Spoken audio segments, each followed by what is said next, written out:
Silly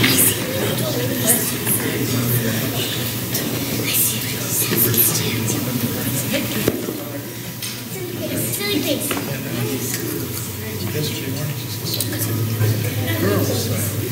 Silly face. Now real face.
Stand still. Still. See that we're moving it back in.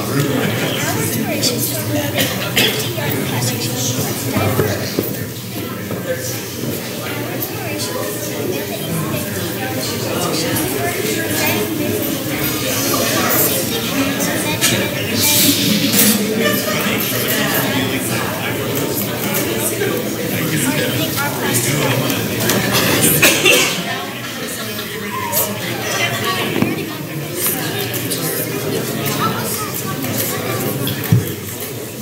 girls look like they're from school.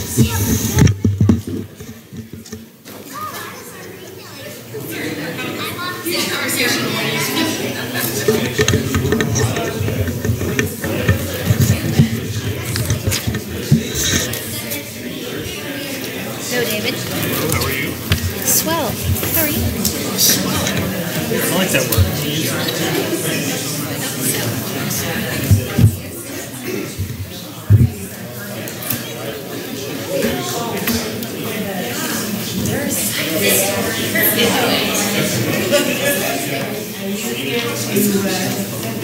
Hey, Jeff.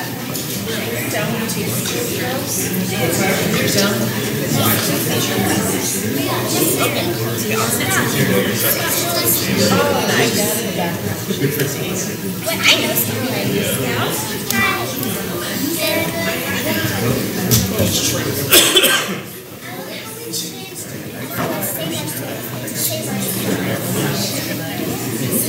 Those are sunglasses. It's, I don't need prescription glasses. I had my eyes done.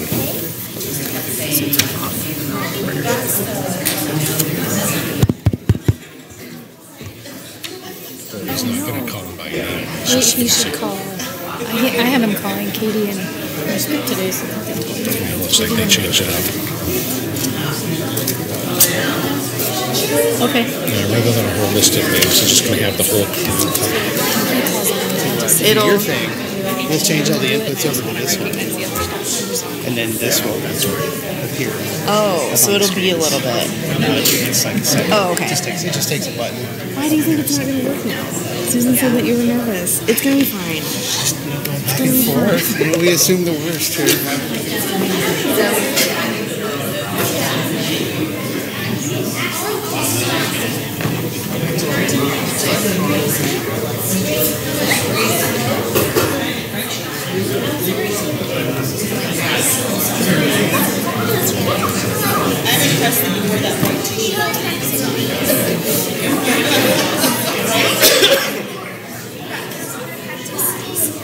Good, how you doing? So, got these. The mayor's gonna present them to the board.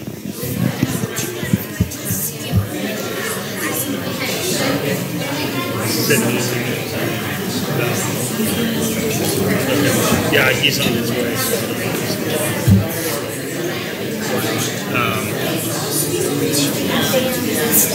But he probably didn't print anything out if he needs to.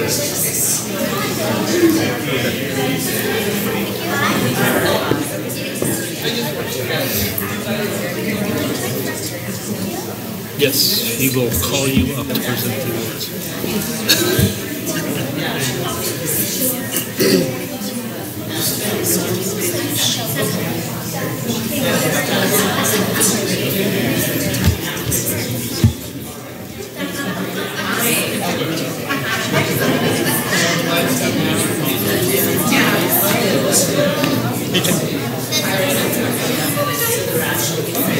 I hesitated on recognizing you the other day. I'm so used to your work environment clothing.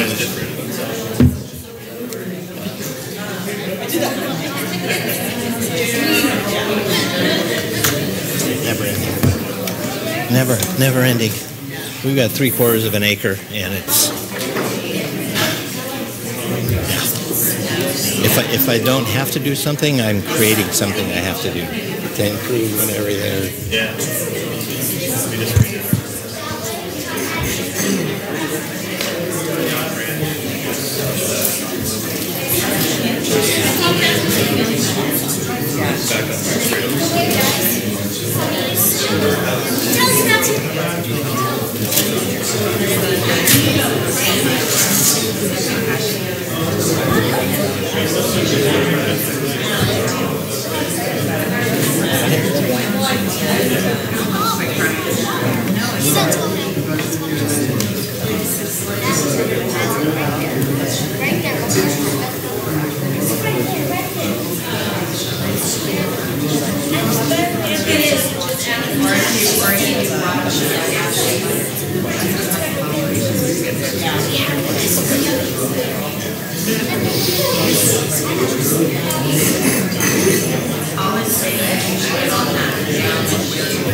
I hope we got demerits for making almost late for the meeting.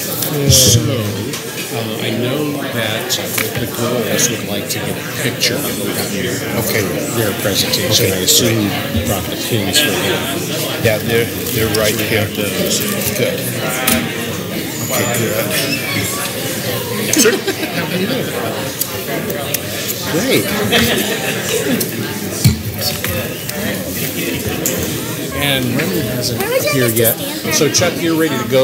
I don't need to do an intro for you for your piece. You're A man who needs no introduction. exactly right.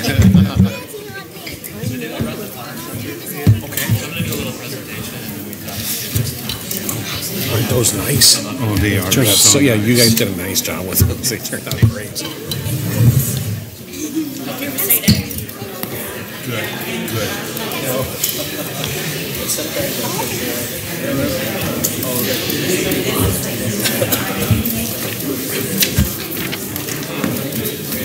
Well, Susan would actually like to introduce each member of the team who's here tonight. Good. Well, perhaps she'll do that.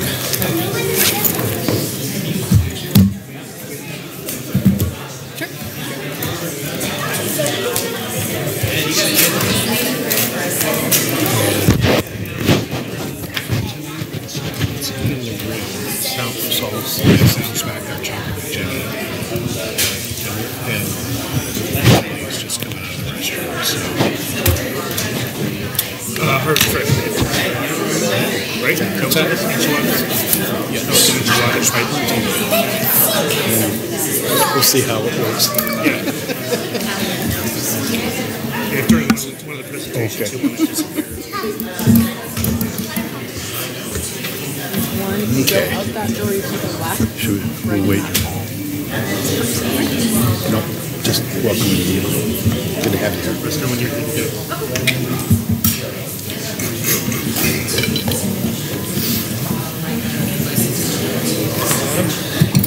Hey, how are you? My right, ready to my left. And Erica, all squared away? Good. I'd like to call to order the Tuesday, June 12th, 2018 City Council. And we will have the Pledge of Allegiance. Allegiance to the flag of the United States of America and to the republic for which it stands, one nation, under God, indivisible, with liberty and justice for all. Thank you. We have a proclamation this evening, and it is the designation of July as Park and Recreation Month. And so, Susan, I'm going to turn some time over to you, and we're going to have a little bit of fun tonight, is my understanding. So go ahead. Okay, thank you, Mayor and Council. I'd like to have Ann Lane and Katie Noyd from our leadership team in Parks and Rec come up. We have done something a little different with our proclamation this year. And I also want to recognize Steve Ganser, Rob Porter, and Aaron Gwynn, who are from the Parks and Rec team as well, and they're in the audience for this here today. So I'll turn it over to Ann. Thank you very much. Placed in front of you is our July is Parks and Recreation Month calendar. Highlighted on there are activities that we specialize in that we'd like for you to come and take part in. We have a summer concert series Tuesday nights at Linfield at 7. We also have the pickleball courts. The pickleball players will be there on Saturday, the 21st at 9 a.m. to introduce people to pickleball and to experience the new courts. What else? We have also on the 28th the sign dedication for Airport Park, as well as stand-up paddleboard yoga at the Aquatic Center. On the 10th and the 26th, that is through a partnership with 4 Elements Yoga. We hope you'll come and experience that with us. Ready? I'm good. McMinnville Parks and Recreation programs enhance and improve the social, economic, and environmental fabric of our community, and whereas our parks and recreation programs are important to making McMinnville a super cool place to live, and whereas parks and recreation programs make people want to live here, and whereas parks and recreation areas help the environment and give us fresh air to breathe, and parks and natural recreation areas make for fun places for kids and adults to go outside and play, and City of McMinnville recognizes the benefits of awesome parks and recreation resources.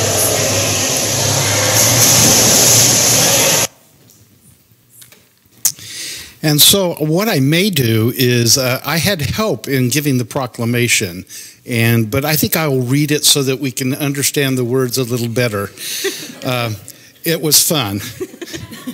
I think we ought to do this more in proclamations, assign it out. But again, as I indicated, the designation of July as Park and Recreation Month, whereas McMinnville's Park and Recreation Program enhance and improve the social, economic, and environmental fabric of our community, and whereas our parks and recreation programs are important to making McMinnville a super cool place to live, and whereas park and recreation programs make people want to live here, and whereas park and recreation areas help the environment and give us fresh air to breathe, and whereas the park and natural recreation areas make for fun places for kids and adults to go outside and plan, and whereas the City of McMinnville recognizes the benefit of awesome parks and recreation resources. Now, therefore, I, Scott A. Hill,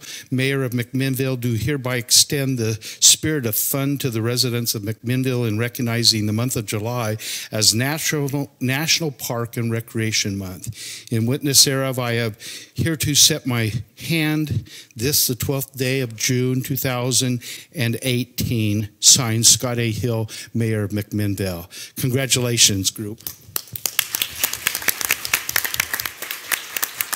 And I think Ann and both of you come up, and then Susan, and we've got this so that you can. And do we have others from the Park and Rec here? Come, we have a whole group back there.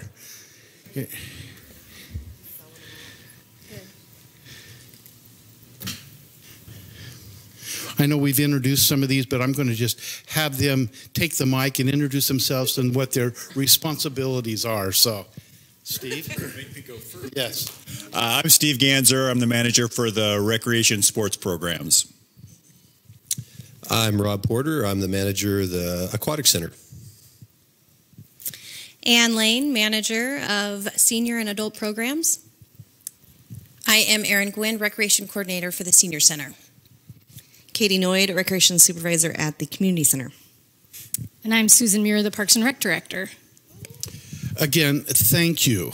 I mean, I think one of the greatest aspects of our community is our parks and the programs that we have. I've heard it from all corners of the state that not only is McMinnville a great place to live, but it's a great place to have fun, and that's because of you. And so again, thank you, Susan. I'll give you the proclamation. Again, thanks, everyone.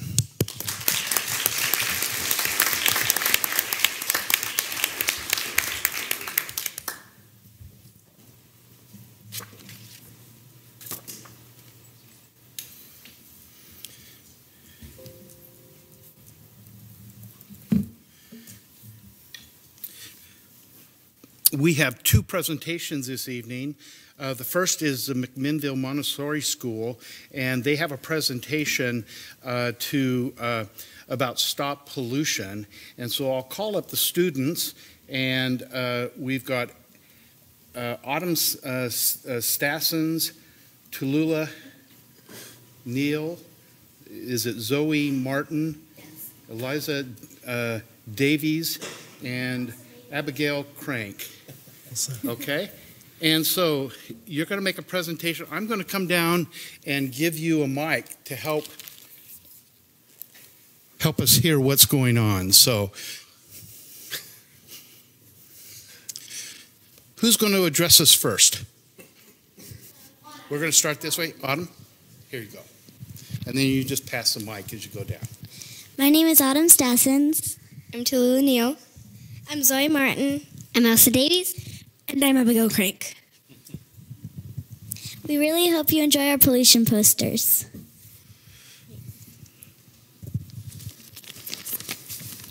Right now, our ocean is filled with pollution. And we want you to help. It won't be easy, but if people pitch in, we could change the ocean.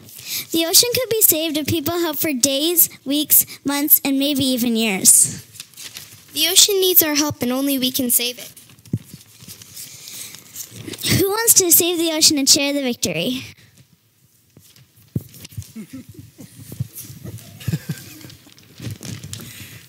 America the Beautiful. Beauty is hard to find when it's buried by heaps of trash. As this dump in Alaska shows, the messes we make keep piling up. Our wasteful ways have created a mountain of trash problem, but we can fight back. Want to help? We're creating a committee just for you.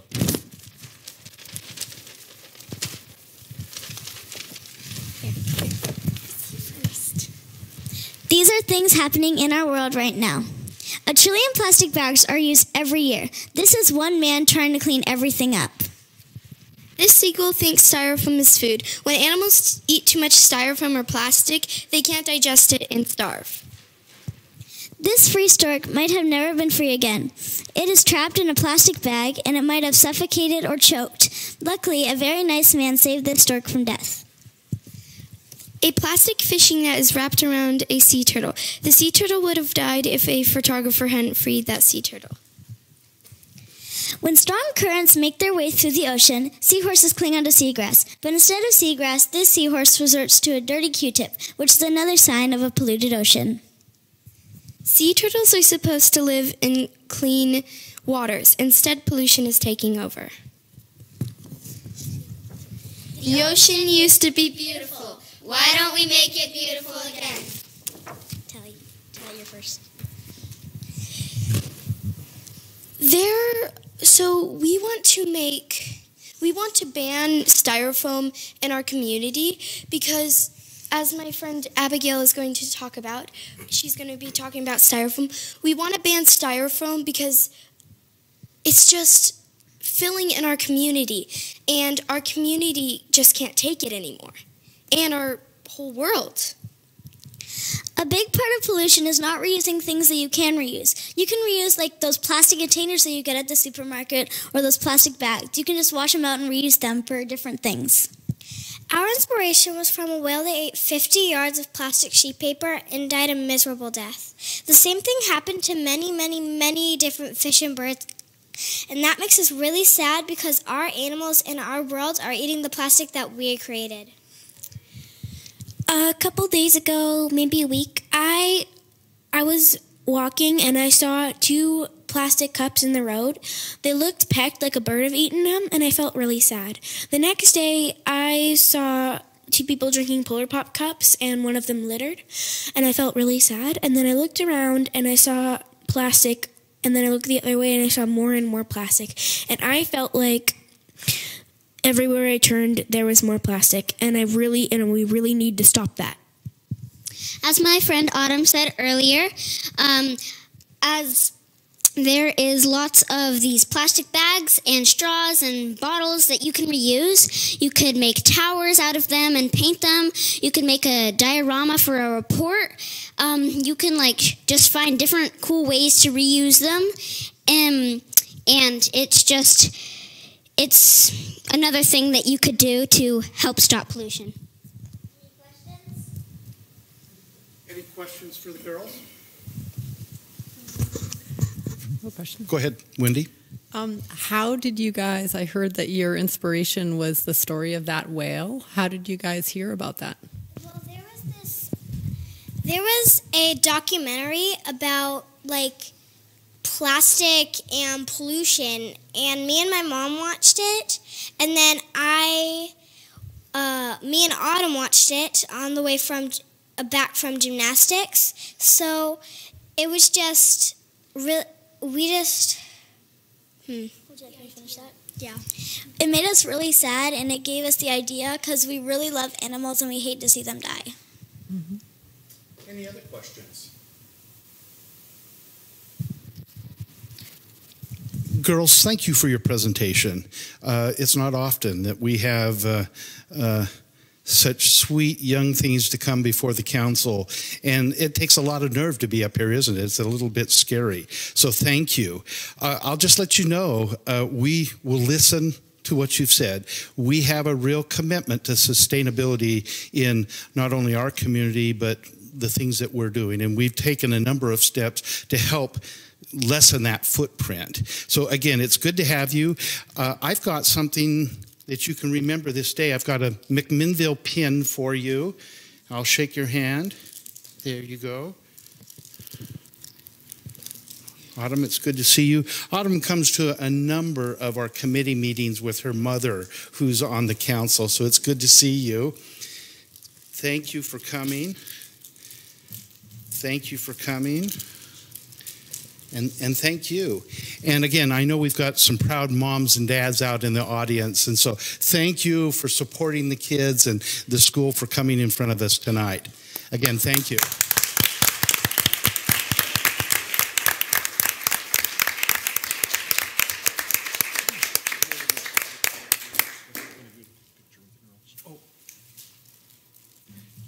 Yes, I forgot, we're going to have a picture, so girls, come back up here.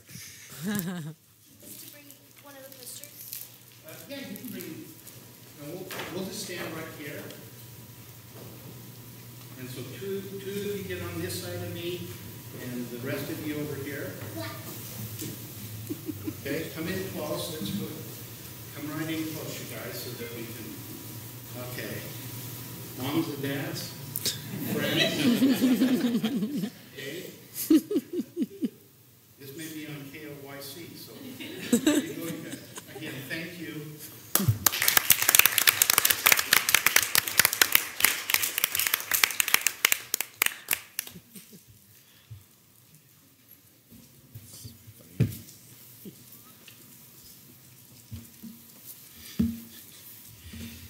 This truly is one of the fun aspects of being on the council, is to see young citizens connected and willing to come before us and share their passion and what they're trying to accomplish. So again, girls, thank you. We have another presentation this evening on the Historic Preservation Awards. And so, Chuck, I'll turn some time over to you.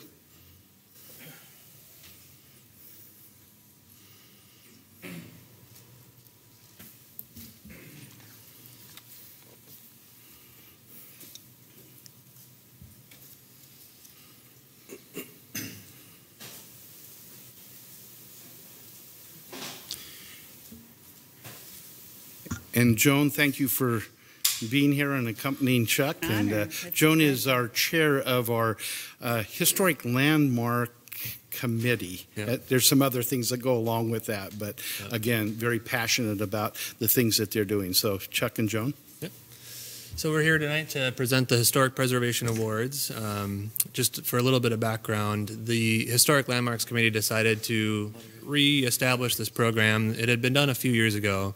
But we wanted to establish it again so we could acknowledge some of the great historic preservation work that's going around town and honor those property owners that are making investments in their historic properties. So we had a process we went through. We asked for nominations from people to bring forward outstanding projects. We formed a committee and reviewed all the nominations that were received and ended up selecting 3 projects, which we'll talk about today. The first is the Victorian on 10th. This is a property owned by Paul and Maria Ronsky. It's on the corner of Baker and 10th. You've probably seen it as you drive through town, but this was a complete restoration project, interior and exterior, of a historic building. And it was completed by CELLAR Ridge Construction. They were the contractor. This photo here is just showing them during construction. But like I said, it was a complete restoration both inside and outside. You can see the interior before and how it was restored after. And the exterior as well. And this is a photo showing the old historic building from the early 1900s, that photo on the left, and the property as it's been restored today, and it retains a lot of its original characteristics that it had from its original construction. The second property that we are announcing for an award is the ROSWELL Connor House, now owned by the MACYs, Scott and Mary Sue MACY. This project, or the property, is at the corner of 6th Street and Cowell Street. 7th Street, sorry. 7th Street and Cowell's. This one was a complete reconstruction. There was damage to the old historic home. There was a fire that caused so much damage that it had to be torn down. The property owners actually found the old building plans and decided to rebuild the house as it was originally designed. They didn't have to do that. There was no requirement in doing that, but they did. And this older photo from the 80s still shows the old original home, and the photo on the right is the restoration. And they did a great job of completely replicating the original house. And it's a prominent house in this neighborhood, and it really fits in well again with the neighborhood after they completed the reconstruction. And the last project that we are acknowledging is the Elizabeth Chambers Cellar building. This one's on the corner of Irvine and 5th Streets. This is the old city power plant, and it was renovated by CELLAR Ridge again to house the Elizabeth Chambers cellars. So they completely remodeled the original building, and then they added on another building on the west side, a little further down 5th, and designed it so it blended in perfectly with the original building. Again, this one was a complete interior and exterior remodel, and you can see the photos here of that project and how they've preserved that building. So those are the projects that we've presented, and I'll turn it over to your mayor. We've got some awards to hand out to the property owners. And so we'll see if we have some property owners here, and we do have before and after pictures. And so we'll start with the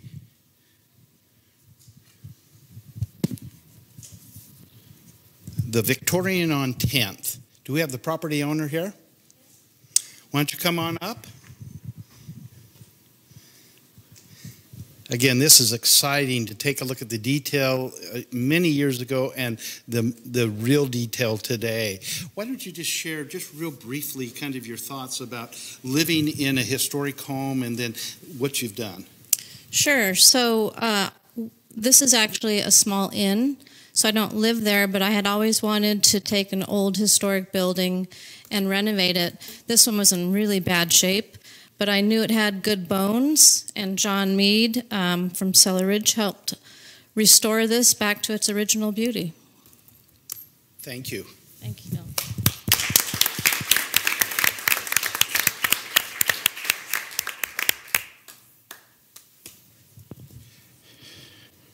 The next is the ROSWELL Connor home. Do we have a representative? I'm exactly. Joan? Okay. And Joan, can you give us just a little background on this? Yes, I'm happy to. I actually live across the street from this home, and have since 1972. So I've seen its interior, exterior for years and years. And one night, I smelled smoke, and I went out and I looked and looked. I couldn't find any smoke, but by 5 o'clock in the morning, the house was up in flames. And it was a heartbreaking scene. And there were 5 fire departments called from all over the county. It was a terrible fire. And it was really hard on Scott and Mary Sue, who loved this house so very much. And the Macys are a very old family here in McMinnville. And it was their anniversary of the fire. Then they were at the coast. Nobody was home. We couldn't get a hold of them. So the fire departments were fabulous in trying to save a lot of things. They did have these old building plans, and they knew right from the get-go that they wanted to bring back this grand dam of a house that anchors our neighborhood. We live in a historic neighborhood, and it anchors our neighborhood. And there was a lot of work that went into it, probably 600 readings of the insurance policy alone by Scott Macy to try to catch everything he could so they could put the money back into the house. Anyway, they worked very hard, and it took 2.5 years. And they had to live someplace else. So I am very proud to accept this award for them. They put in a lot of work. It's a beautiful house. It's actually even more beautiful now because everything works and there's a lot more outlets. And I want to commend Nathan Cooper-Ryder, who was the architect and the creative force in doing this reconstruction. And I also would like to give a nod to John Mead, who's won 2 awards tonight because he is a creative force in our community as well. So thank you. Thank you, Joan, and you can tell the Macys congratulations for us. And then our last one is Elizabeth Chambers Cellars and of their well, it's almost a winery and a tasting room now that they've done the expansion. And so do we have anyone? Come on down. Look how we have some beautiful. There you go. Awesome. Oh. Give us a few. Yeah, thank you. It's a little difficult. Liz would have really loved this. Unfortunately, she passed away February 1st, and this was her baby. She loved this place with all her heart, and yeah, to see what John and the crew did is just amazing. And as you can see, it was the old power station, and she just took a lot of love into it. She put a lot of trust into Cellar Ridge, and they did an amazing job. And we're just very thankful for this. And I know if she could be here tonight, she would be really, really honored. Thank you. Thank you so very much. Again, we've got so many projects in town that are trying to keep true to the historic nature of our community. We have our historic preservation committee that meets together, and we've added some new members to that committee. But Chuck, under your direction, they're doing a great job as a staff member, and Joan, under your direction, as the leadership there. And again, John, you take real specific pride in getting some of our properties back to the way they ought to be, and so thank you from a Cellar Ridge perspective also. So again, thanks everyone.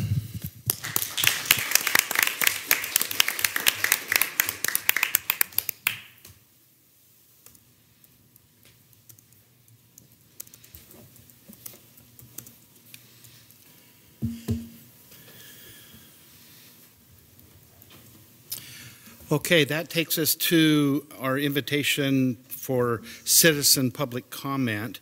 And anyone may speak on a topic other than a matter that is in litigation or a quasi-judicial land use matter or a matter scheduled for public hearing at some future date. I'm going to limit our comments to 3 minutes this evening, and we've asked you to complete a request to speak, the card that's in the back. And so, do we have any? Thank you, Erica. Mark Davis, if you'd come up and address the group. Mark was at Water and Light tonight, and so he and I have been in meetings all afternoon, so it's good to see you again, Mark. Thank you, Mr. Mayor, members of the council. Hopefully I can get my mind back there because I'm still thinking about Water and Light stuff. But I want to comment on the last work session. We had a lot of comments about various things, but the thing that stuck in my mind was the comment about affordable housing and how we could do it as a, I've forgotten the term now, basically work together with the other communities to handle affordable housing.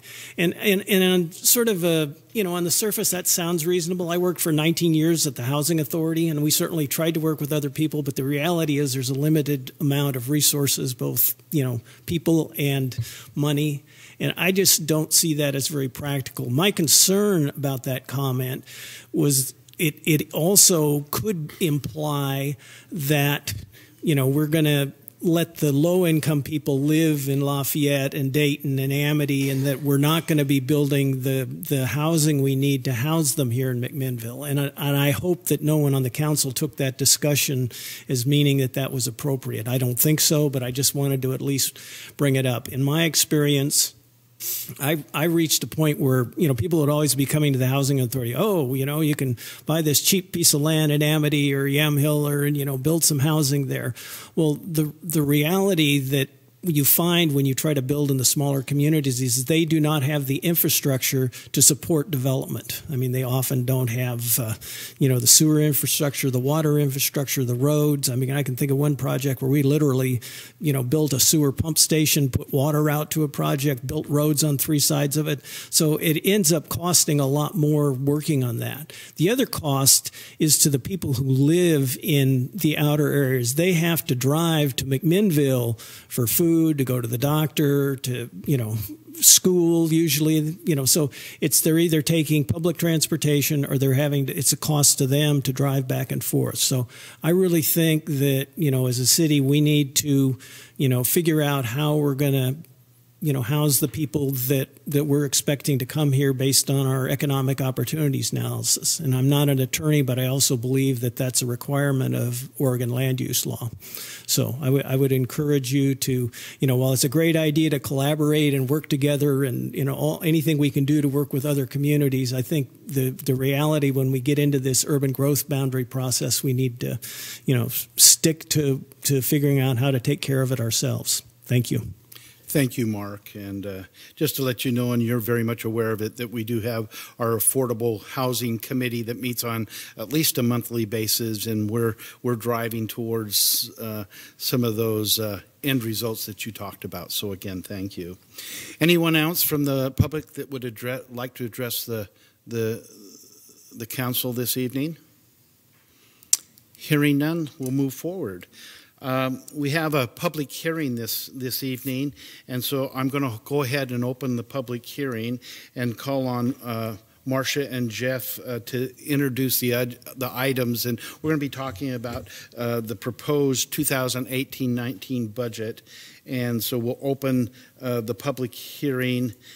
So Jeff and Marcia, go ahead. Thank you, Mr. Mayor, members of the council.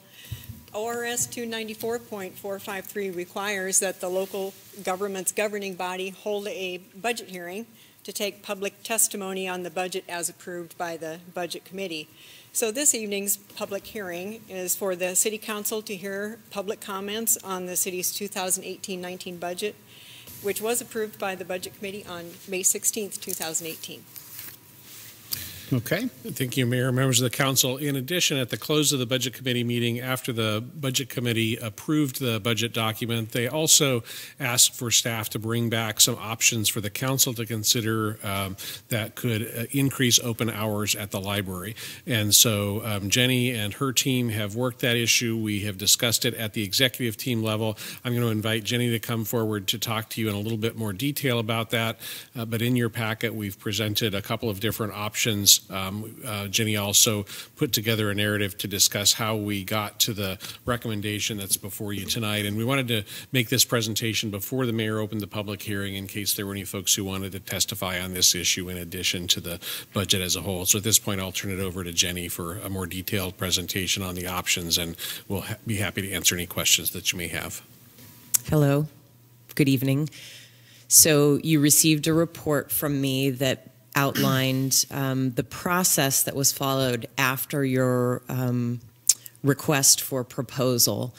And that was sort of a stepping back to as if this was brought forward as a budget proposal from the beginning of our how we would normally go through the process, which started with the staff of the library, the supervisory staff taking a look at, well, what would the options be as far as a proposal? And while we did look at those standards that were presented in the chart of the budget summary from the library, we also really wanted to take a look at what do we think would be best for patrons at the library and the community.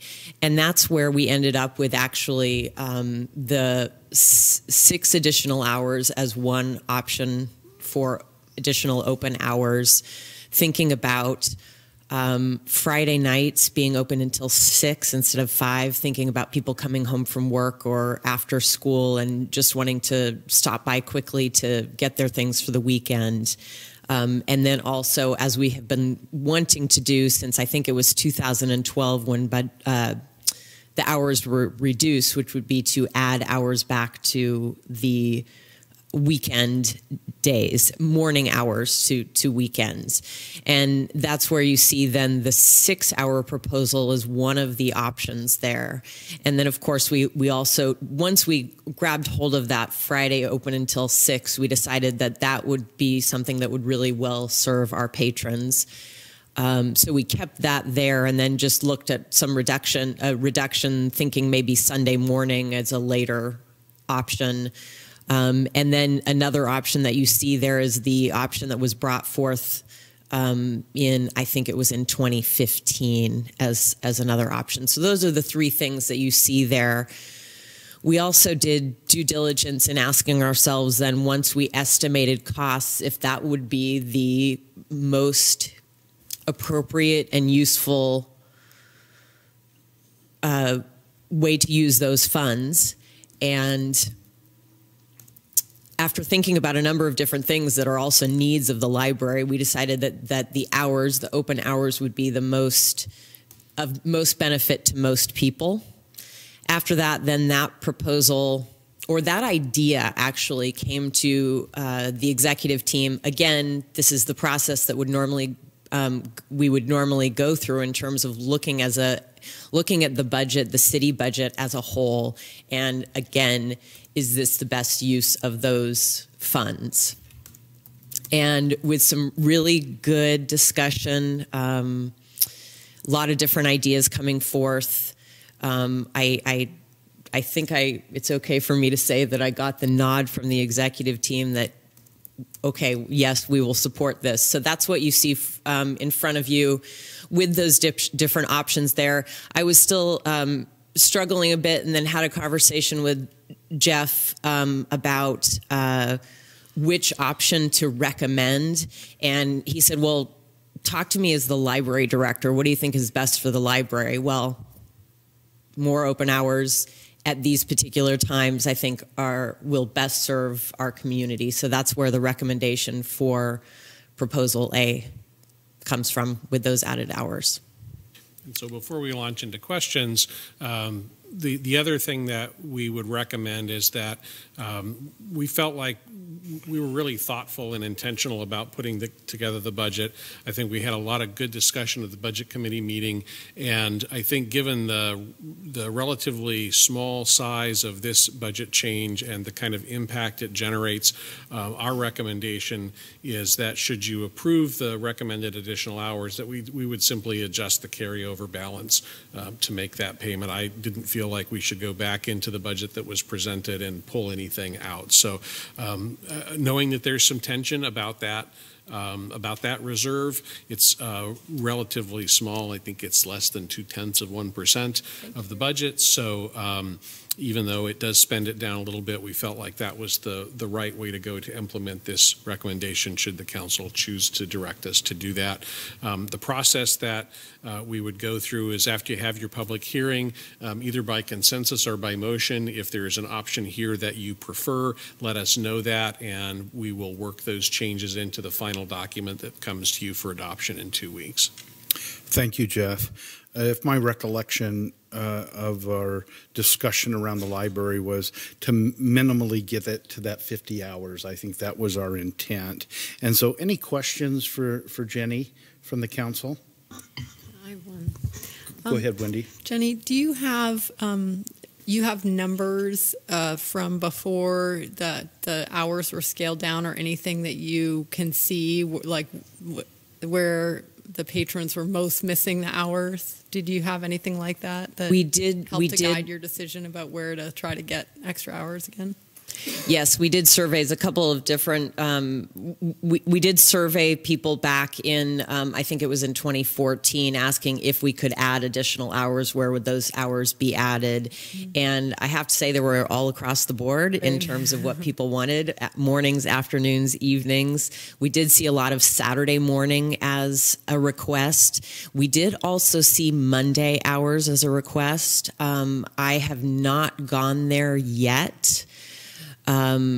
Because Monday is a day when we actually can get a lot of things done at the library. It's funny, the people that do come to the library for various things are always surprised and look around and say, I thought you were closed, because we'll often have a lot of maintenance work done, a lot of computer work. There's over 50 computers at the library that need regular updates and things, and so that's when those sorts of things occur. That being said, it's certainly something worth looking at some point in time. But yeah, I would say that the Saturday, the weekend morning hours were, and that in part is because those were part of the hours that were taken away. We went from 51 hours down to 45, and in part it was from those weekend hours. And Saturday more than Sunday, you consistently saw, because I saw that you yes. crunched the Sundays. Yes, and then the other thing that we see and that we can use as a gauge in a way is when we are at the library and the number of people that come up and pull on the door. That happens a lot on Saturday mornings. Okay. All right. Good. Thank you. Sal? How many staff hours on a weekly basis would this require you to add to fill that? Let's say 6 hours was the goal. Right. So at the 6 hours, we do not run the library with less than 4 people at a time, because if you've been in the building before, you'll see that, we need at least 1 person in the children's room. We need at least 1 person at the front desk for checkout, and then at least 2 people upstairs always, because it's a real spread out area with a lot of nooks and crannies. We then also are, right now we're operating at a 12 to 5 or 1 to 5 shifts on those weekend schedules, which we can do without anyone needing a lunch break. We have to, if we go to the 10 to 5, then all of a sudden we're having to figure in lunch breaks. And then with that, adding, making sure that there's still that 4 people in the building, we actually are adding about 40 hours a week of staff time for those 6 open hours. Okay. Second question, would it, you kind of said that it would be disruptive to add Monday instead of expanding weekend hours. Do you have a sense of what the cost difference would be if you were to do that? Would it be more expensive to try and do Monday, or would it be more, would it just be too much disruption, given that you're trying to accommodate other upgrades and that type of thing? If we looked at, say, if we kept the weekend hours the same from 12 to 5 or 1 to 5, and then didn't go necessarily get into the lunch break time period, and maybe did that same sort of thing on Monday, it would not be a greater cost. Okay. Last question, and thank you for being patient. Are there any libraries is it common for a library of a city of our size to have, 1 or 2 days off during the week, fully closed days during the week? Is that definitely the norm? Definitely. I didn't look as to see the norm, but I even remember when I was a patron of the Multnomah County Library, and they were closed on Mondays, all day on Mondays. So it's a thing that is done, definitely a closure of at least one day. And I would say that libraries of our similar size in maybe communities of our same financial capabilities, definitely there are fully closed days. And one of the other things that we did talk about in terms of the hours, I at one point in time was trying to look at just what would be the most consistent in terms of the hours, and then talking with staff, realizing that people aren't our patrons are not necessarily keeping that in their minds anyway. They have to look it up or call us or come and pull on the door anyway. So I was able to free myself from looking for that consistency. And we do see libraries all around that have their hours are all over the place in terms of to try and kind of address those people that need to be there in the morning, that can only get there in the evening, that can only get there on the weekends. Mm-hmm. Thanks, Jenny. Any other questions? Yeah, Jenny. Alan? Looking over this, it looks like you're using like a figure of $200 an hour to run. Is that because of the four-person team that's required, plus build-in use of utilities? And is it historically, is that a number that you? Actually, we did do an exercise of kind of trying to, without actually plugging people and staff into those roles, we tried to figure out the staffing that would be needed. Looking at that and doing an estimate of what that would cost, and then looking back at the previous proposal, and it did end up being about that price range, $10,000 an hour, and it was helpful. It was a helpful tool and a helpful estimate to see from 3 years ago to now that we were still looking at about that same price range. So it was more from comparing what had been done with having gone through the whole financial process 3 years ago and seeing those numbers, which was, it came out to $28,000 for 3 hours added. It was and then estimating the cost this time around, that's where we came to that number. Not as it may be in the future, I will use that, but that wasn't the original starting point of, it looks like it's about $200 an hour. Good, thank you. Adam? I'm excited that we're moving forward with adding more hours. My question would be, and you did allude to it a little bit, but lunch breaks, those come after 6 hours like any other standard place of employment, or when do you guys normally break for lunch? I think that the rule is after 5 hours of work, at least a half hour is required. Yeah. Gotcha. And then just for simplicity, I guess I'd wonder why we wouldn't just go to like 11 to 5 on the weekend, so it's easy for people to remember. I know you did just touch on that, but that just seems like it would make more sense from a business perspective. The easier it is the easier it is for people to remember and to patronize that business or library.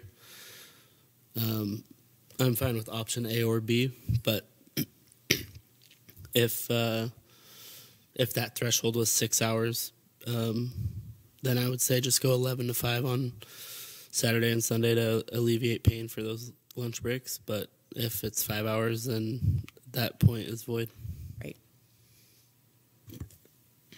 Other comments? Hearing none, let's just have a discussion among ourselves so that we can have a direction as we conclude the budget. Any proposal that one would like to bring up so we could have a discussion?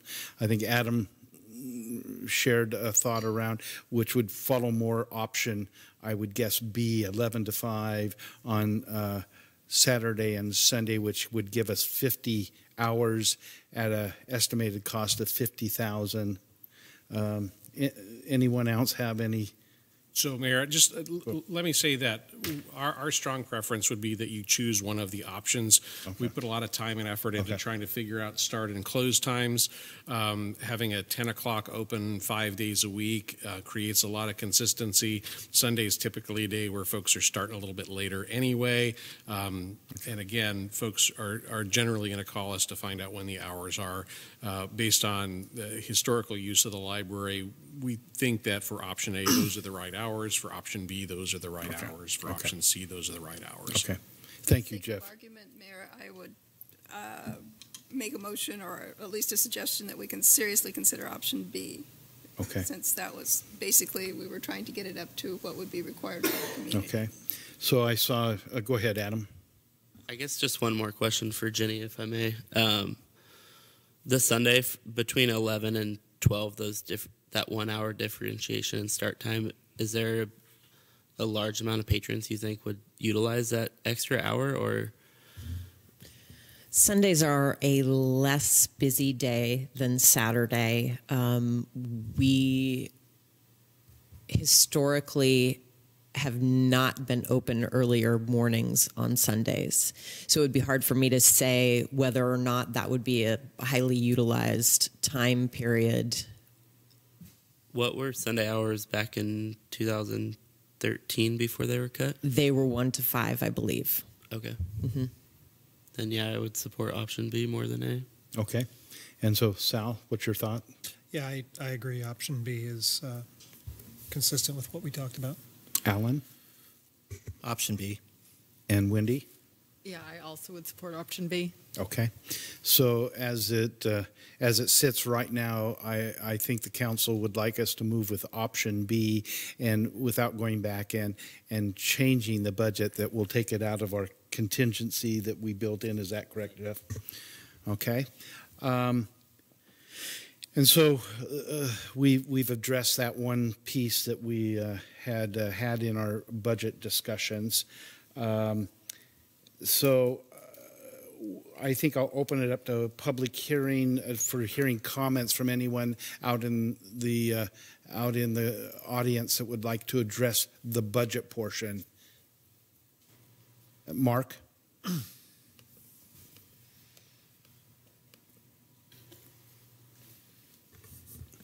Thank you, Mr. Mayor, members of the council. I got 3 things on my mind. Hopefully I can remember them.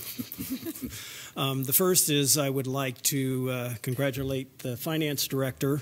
Last year when I appeared before you, I said, gee, I was just over at the Water and Light budget hearing, and they have this number for the amount of money that's coming over to you that's, like $140,000 off. What's going on here? I just assumed that Water and Light had a better idea of, what the payment in lieu of taxes or the franchise fee. It's called different things on different people's budget, but it's the same number. And it turns out that the city was, even though they don't calculate any of this, they were actually a lot closer this year than Water and Light was. And I brought it up tonight, as the mayor knows, at the Water and Light budget. I mean, they approved a budget tonight that has a number of, that's $182,000 more than what you're going to approve tonight. And they kind of acknowledged that their number was wrong. I still don't think that that's the right way to approve a budget, but they had a reason. They had a load forecast they used from BPA and whatever. But, I think the $1,905,000 number that you have in your budget is probably closer than the $2,087,000 number that they have in their budget. But we will see next year, and I'll probably comment on that again. I support option A as far as the library, but option B is fine. I mean, I appreciate you doing something. Saturday hours are what's important to me. I volunteer at the Friends of the Library book sale, and it just drives me up the wall to see us selling books to the public when the library is closed. So having it open Saturday morning when the natural people that would come in and buy books, all that money that, comes from that sale goes back to the library to buy more books. So I think, definitely want the Saturday hours. And let's see if I can remember the final comment I wanted to make. Oh, yes. Councillor Garvin made a comment at the Budget Committee meeting about, how to get more people involved. I believed I was the only member of the public there. I don't know what the answer to that is. I mean, one thing I've thought about is that it would be helpful if the public comment came after you went through the budget. You know, typically when you have a public hearing, you know, staff gets up and, you know, all this stuff so the public has some idea of what you're talking about. I mean, to have the public comment really before the discussion of the budget makes it real difficult for a citizen, even if they are interested in budget issues, to comment. So that's really the only thing I can think of. But it's, you know, it's frustrating to me. I agree with the mayor. I think it's probably the most important thing you do. I don't read the budget at night like he does, but I mean, I at least look at it and know that, you know, the things you talk about during the year are reflected in the priorities that are in this budget that you're going to approve. I don't always agree with those priorities, but at least, you know, you've spelled them out, and there's a chance, like I spoke last time on what I thought, you know, you should do for affordable housing. I mean, you have a chance to speak, and, you know, sometimes things get changed and sometimes they don't. But, you know, I think more public involvement is always better. Thank you. Thank you. Any other public comment on the budget? Seeing none, we will then close the public hearing on the budget. We're going to move now to the proposed uses of state revenue sharing for fiscal year 2018-2019, approved by the Budget Committee. And I'll read a statement. State revenue sharing law, ORS 221-770, requires cities to annually pass an ordinance or resolution requesting state revenue sharing money. In order to receive the state revenue sharing in 2018-19, a city must have levied property taxes in the preceding year and hold a public hearing before the Budget Committee to discuss possible uses of funds and hold a hearing before the City Council on the proposed uses of the funds in relationship to the total budget. We have done that for the total budget. I now will open up the public hearing for comments on the proposed uses of state revenue sharing for the 2018-19 year as approved by the Budget Committee. And so any comments, Marcia, would you like to make on that piece? I would just add that the list that is in the packet tonight for proposed uses of state revenue sharing is the same list that you saw at the Budget Committee meeting.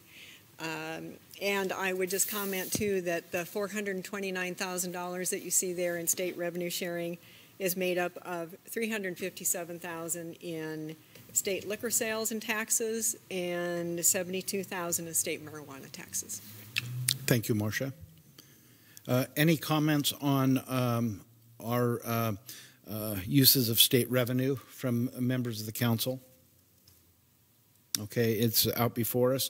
Anyone in the audience would like to address us on the state revenue sharing?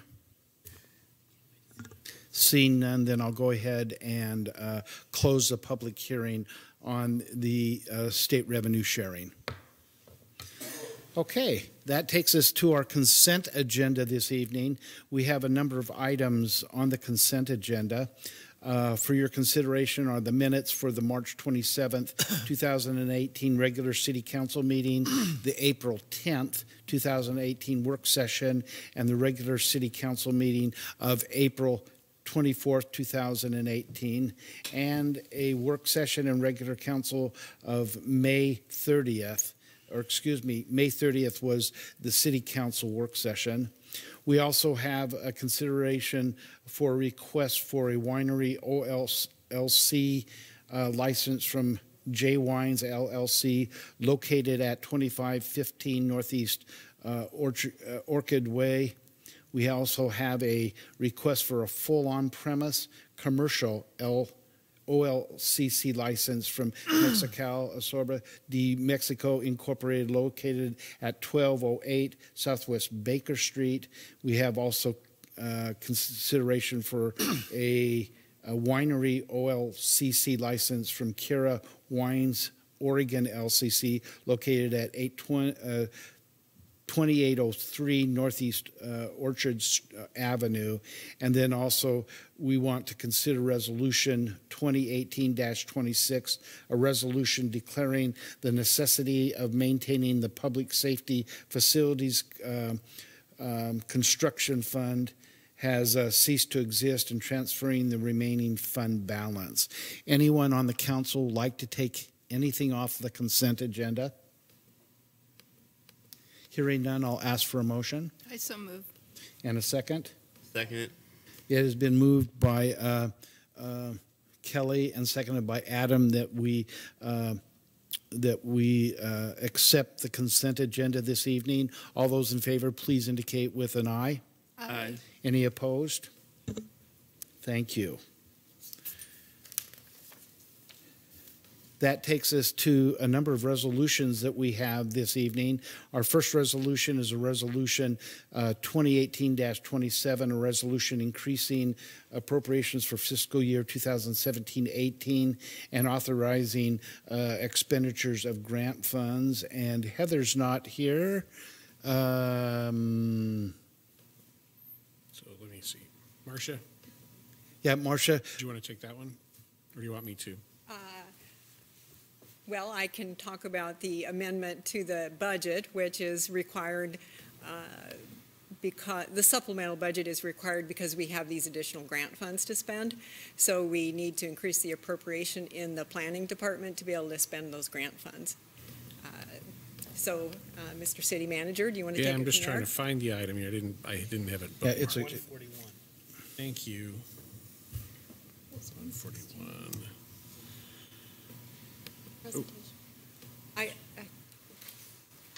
Jody's here. Is this one Jody too? No. It's Jody's, no, yes. You're one ahead. Hold on. I'm on the wrong one. You're on the wrong one. Yeah, this is Jody's. And Jody's is next. Oh, Jody's is next. Just. Excuse me. We're talking about too many grants, aren't we? Okay, so we've got two resolutions.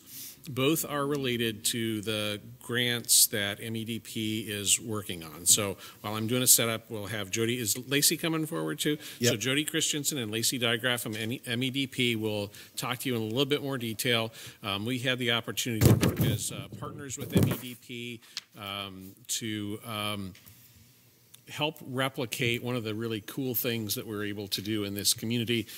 I feel like as a relatively new person in McMinnville, we get a lot of credit for a lot of the cool things that we do. This is the sincerest form of flattery. This is an exercise in imitation. And with that to set up the conversation, the city will essentially be acting as a recipient of two foundation grants. MEDP will be a sub-recipient relationship. Will be passing most of that money on. We'll retain about 5% for cost of administration for the grants. And I'd like Jody and Lacey to talk about the details tonight. Thank you very much. Great. Thank you for allowing us to share with you the good news about the grant and how it fits into the strategy for the city. Before you have a diagram showing some of the activities that we have in what we call our Grow Our Own Workforce Strategy, and we'll talk a little bit about that in just a moment.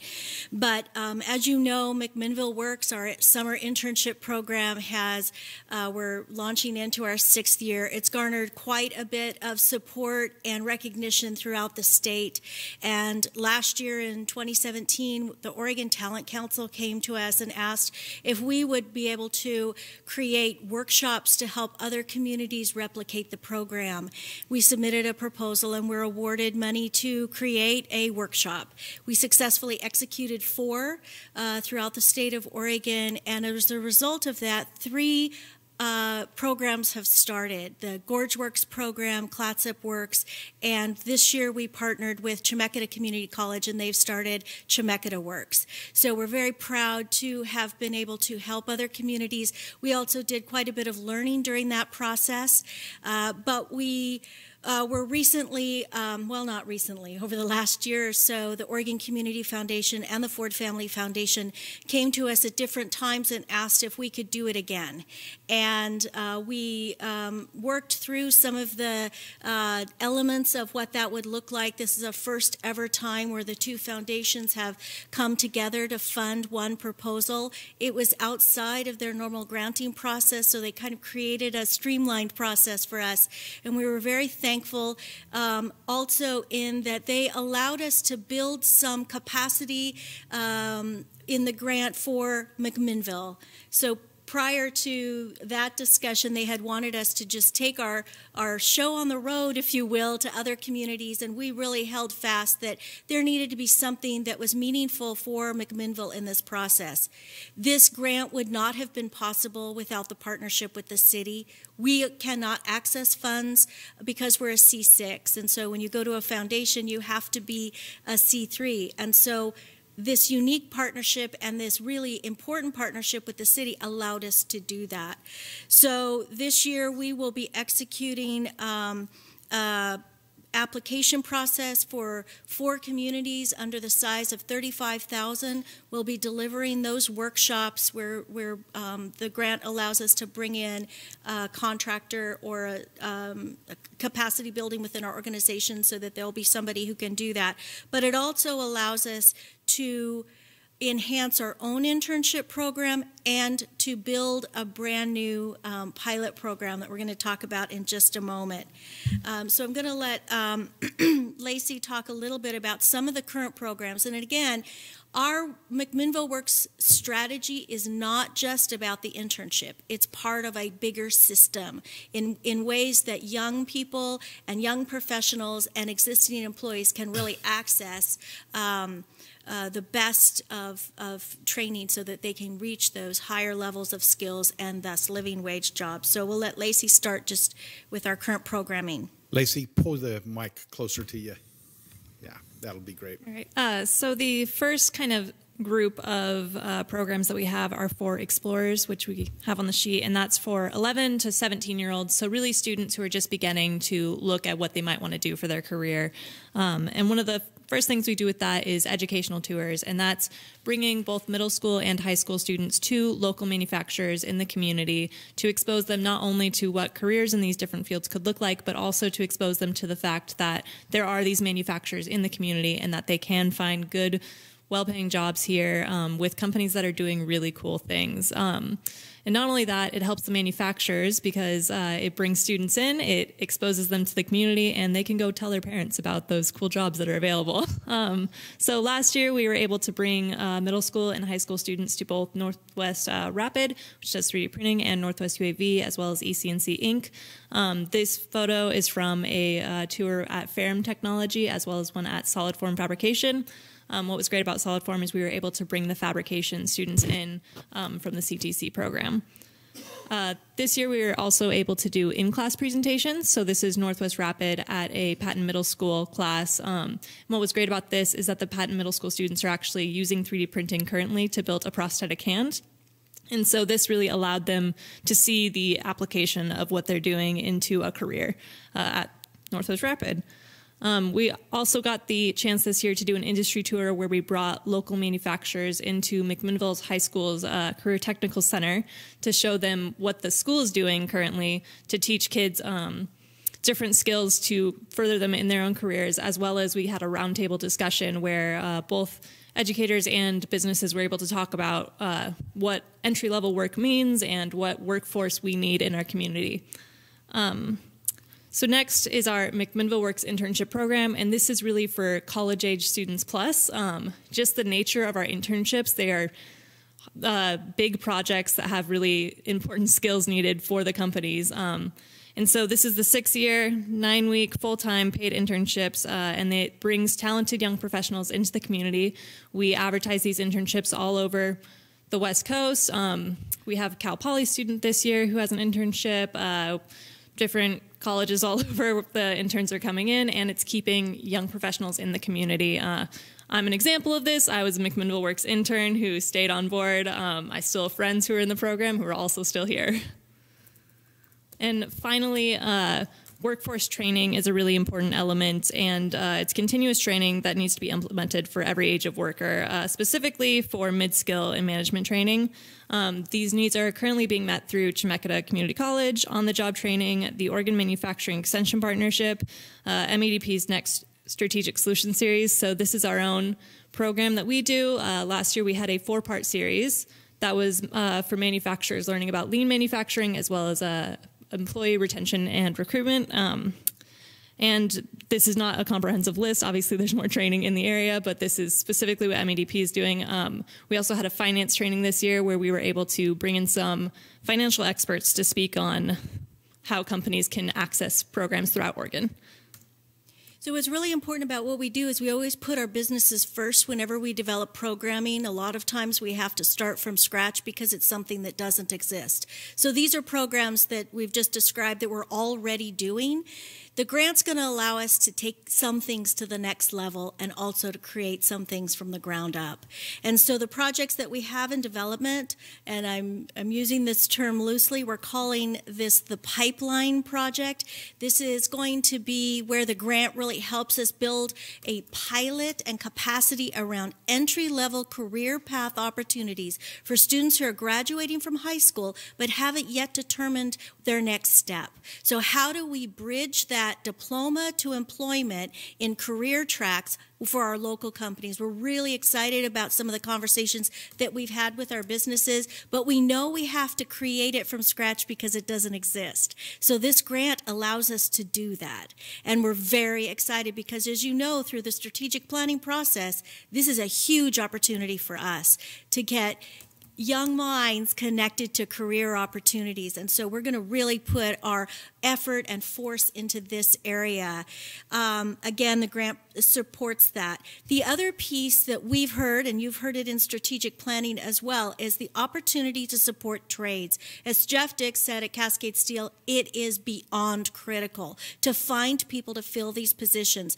We have met with Governor Brown's office. They have an apprentice program.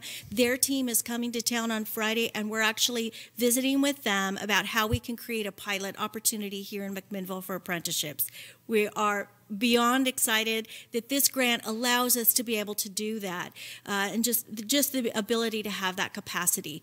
And then the last thing that we're going to be working on, and we're already starting to do some programming around that, is that when someone's hired, that's only the beginning. Now you have to retain them. A lot of our companies have the opportunity to be better informed and better skilled at keeping people so that they can reduce their turnover and have the culture and the environment where they can train and expose people to the opportunities within companies. And you'll see something in the next couple of months. We're working on some additional training for our companies. Again, number one, we always put our companies first. So they're defining the problem for us, and we're working with them on the solutions. That is what McMinnville Works is all about. And so with partnering with you, and this grant opportunity has been extraordinary. And I can just tell you this, now that the door's open, I think that there's going to be many more opportunities for us, and we will always be making sure that whatever we do, wherever we're pulled to help in other communities, or if we're pulled outside in some way,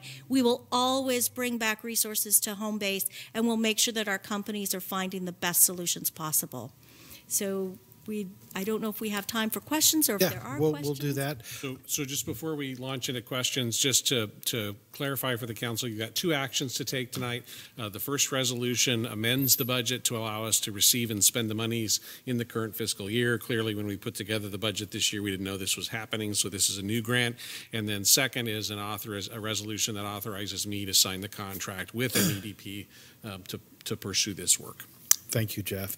And many of us know the good work that MEDP does, and it's very rewarding to see us being able to partnership our good ideas with others that may not have the resources and the ability to put something like this together. So that's number one. I look around the room, and many of us have had an opportunity to go on some of the tours and to be involved at the high school and see the positive effects that we see because of the programs that are happening. And it's just exciting to be able to have this opportunity. And I would echo exactly what Jody's saying is I think it's the beginning of many things to come, and we not only benefit, but others are benefiting at this point. So I'll open it up for any questions that anyone would have on the specifics of the program.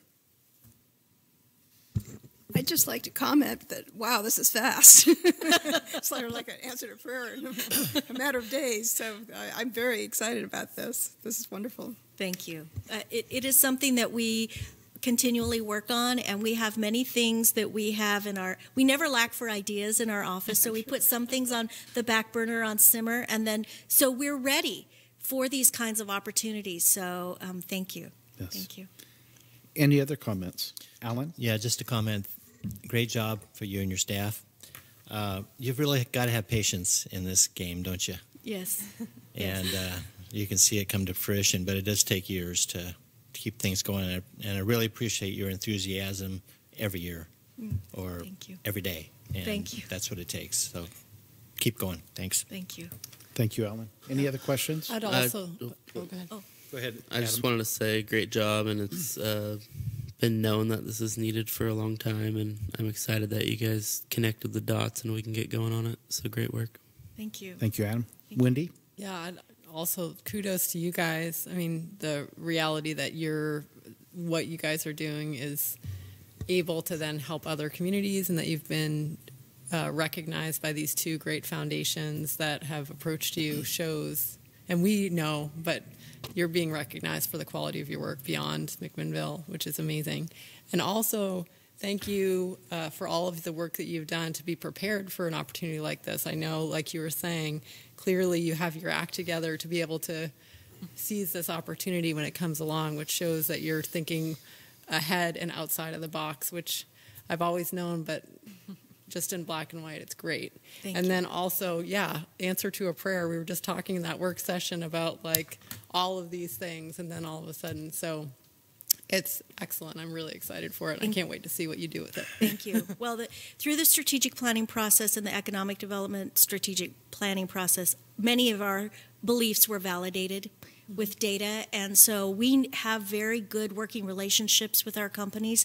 So it's ringing true to us, and we know that the things that we're working on, and I have to say I have an extraordinary team that it's not me by myself. That I mean, Lacey is an incredible, skilled communicator and also a program developer, and then I would say Heather is just tenacious about getting value for our companies in every step of the way. So, and our partners are extraordinary.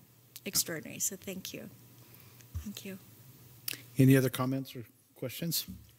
Okay. Thank you.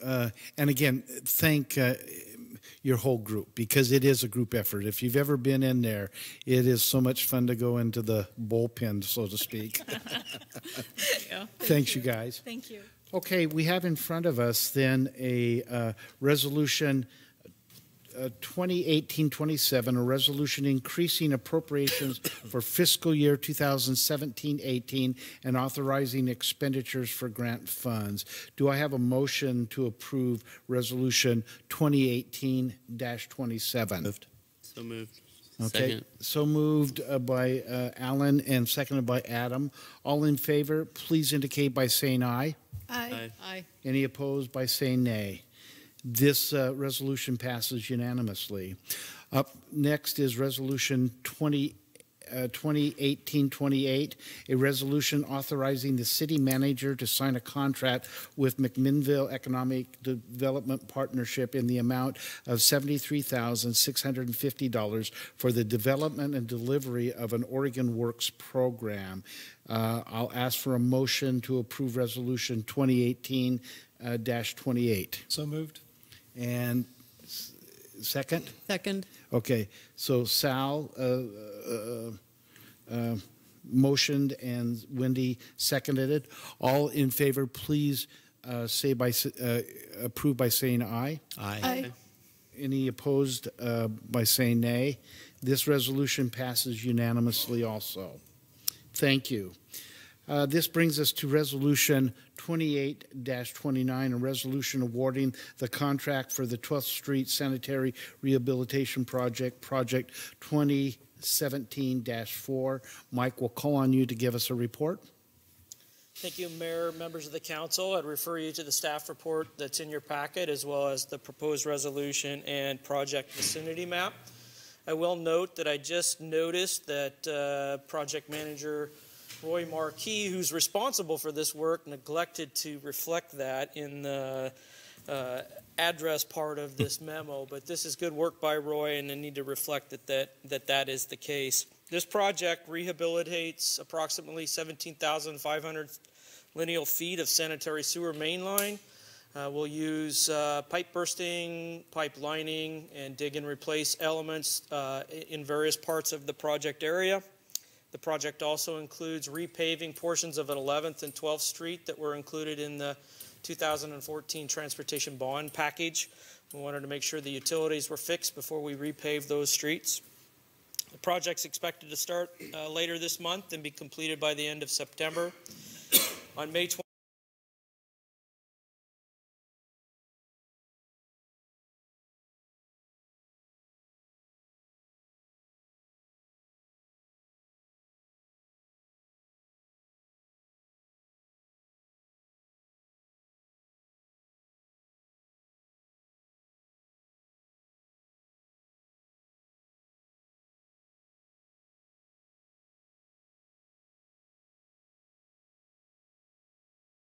What's the time frame for this being completed? so they'll start later this month as soon as we get contracts executed, and then their work is expected to be completed in, maybe I read that wrong, September of 2019. It's a year from now. Okay. Good catch. Speed reading on my part. Any other questions or comments? Hearing none, we're considering Resolution 2018-29, a resolution awarding the contract for the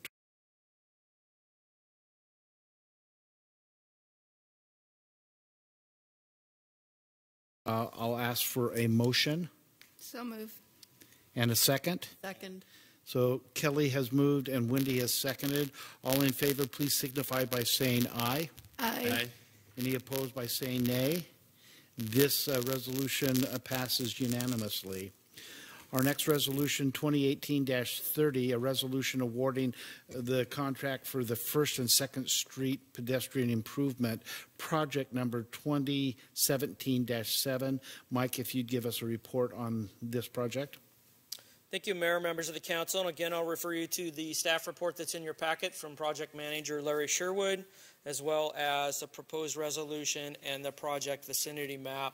This project was contained in the 2014 transportation bond package and is one of the significant pedestrian safety projects that was envisioned as part of that bond package. It will add curb extensions and pedestrian safety improvements at various intersections along 1st and 2nd Street downtown. It'll also improve the safety of the crossing of 3rd and Adams, entrance into City Park and the library area. And it will include repaving significant portions of 1st Street and 2nd Street in the downtown corridor. Bids for this project were open on May 31st. 4 bids were received. All 4 bids were complete and met our requirements. The bid from Hallworth Incorporated, a local contractor, in the amount of $2,076,410.50 was deemed to be the lowest responsible and responsive bid. They will likely begin work later this month, and they're expected to be complete in October of this calendar year. So I'll slow down and read that properly this time. So unless there are any questions, staff would recommend that you award the resolution awarding this contract. Thank you, Mike. Any comments or questions from council? Seeing none, I will then ask for a motion to approve resolution 2830. So moved. A second? Second. It's been moved by Wendy and seconded by Alan. All in favor, please signify by saying aye. Aye. Any opposed, signify by saying nay. This resolution passes unanimously. Resolution 2018-31, a resolution approving the award of city facilities janitorial service contract, project number 2018-3. We'll call on Mike to update us on this. Sure. Thank you, Mayor, members of the council. Once again, you have a staff report in your packet from City Project Manager Larry Sherwood, who guided the city through the contract process related to this work. You also have a proposed resolution in your packet, as well as the background materials related to Garton's bid. A little bit unique in public contracting, there are certain services to be provided by the public that are specified in Oregon statute that should be provided by a qualified rehabilitation facility, or a QRF. Those QRF facilities are nonprofit agencies that provide employment opportunities to persons with disabilities. Janitorial services is one of those specific contracts where we are directed to reach out to QRF facilities, and if they are able to provide those services, we then negotiate a contract with them and select them as our vendor. And so that process has happened. We reached out to the 4 qualified vendors, 4 qualified QRFs that are listed that could provide janitorial services within Yamhill County. Garton Services was the only QRF that responded to our request. They're the only one that was large enough to provide this scope of services. It is a significant amount of work. Once they responded, we worked with them to establish the scope of work at each of the city facilities and to provide pricing for that scope of work.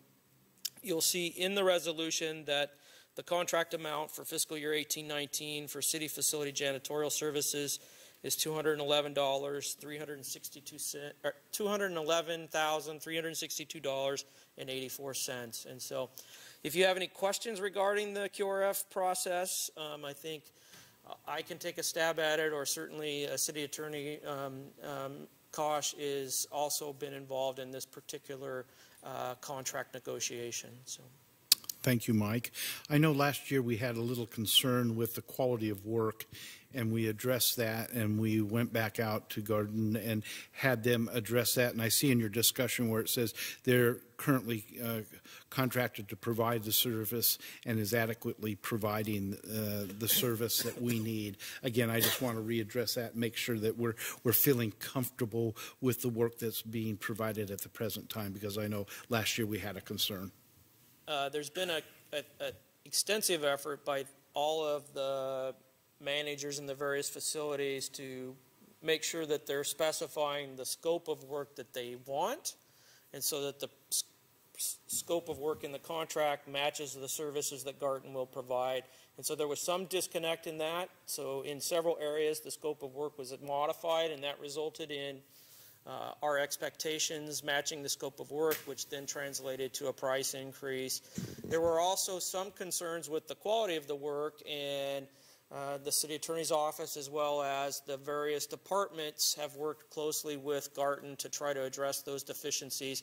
I believe it's safe to say that the quality of work being provided now is meeting the expectations, and that effective July 1, when the new contract goes in place, we'll see increased service to match the scope of work, to match the facility expectations. So there's a correlation between the price increase and the increase in service that we expect. Thank you, Mike. Other questions or comments from the council?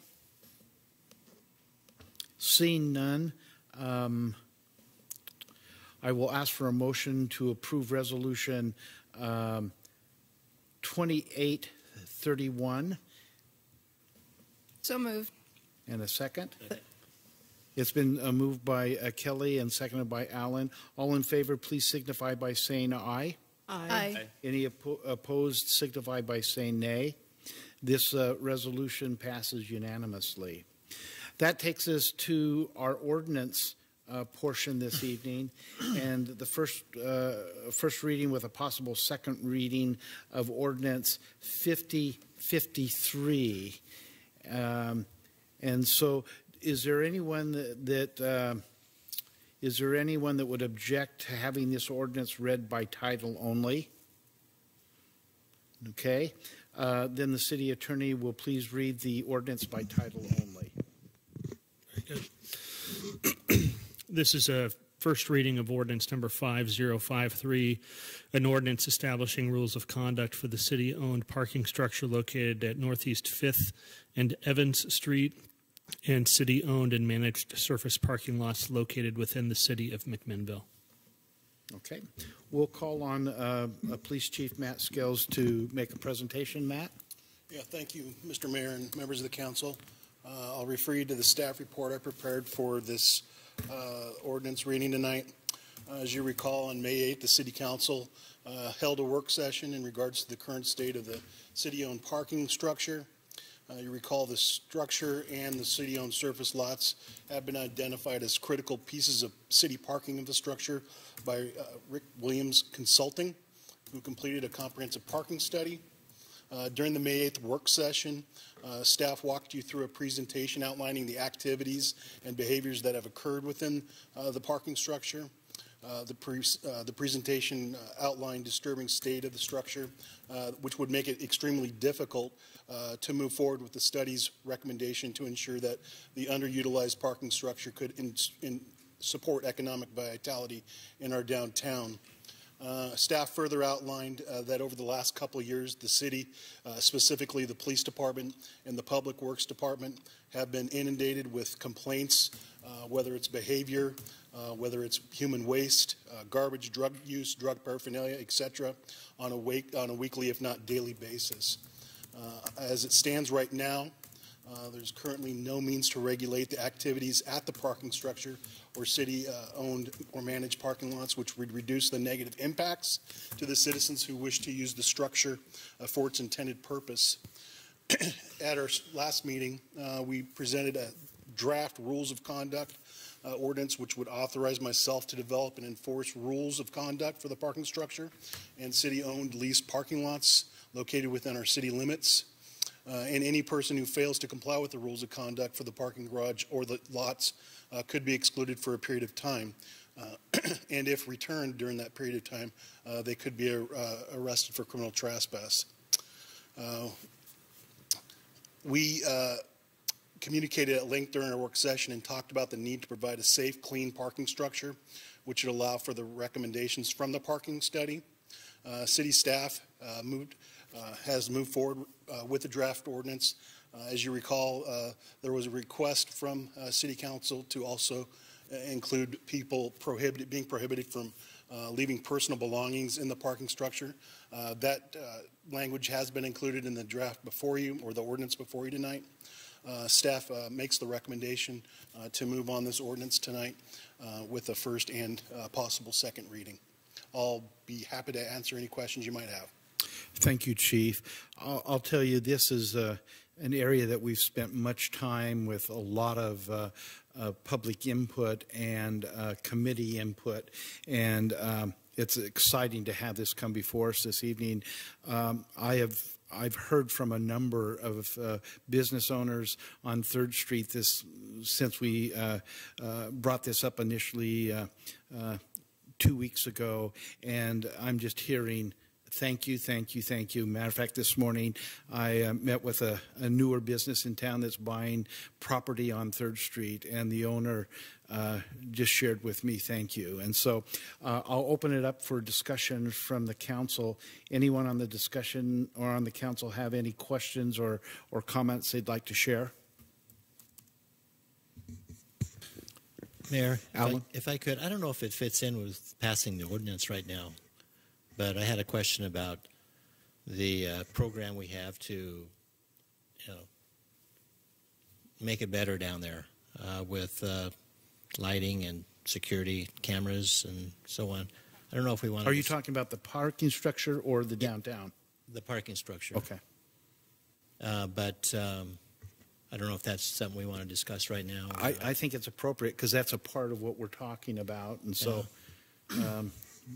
I can tell you right now that MURAC has brought forth with some of our urban renewal dollars and committed a specific dollar amount to doing the enhancements in the parking structure itself.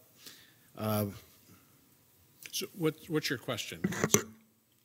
Not really a question. I know for the chief that the security cameras is a big deal to me as a way of enforcement, and I'm just wondering how that will be integrated with the new electrical system that would go in there eventually this year from the budget.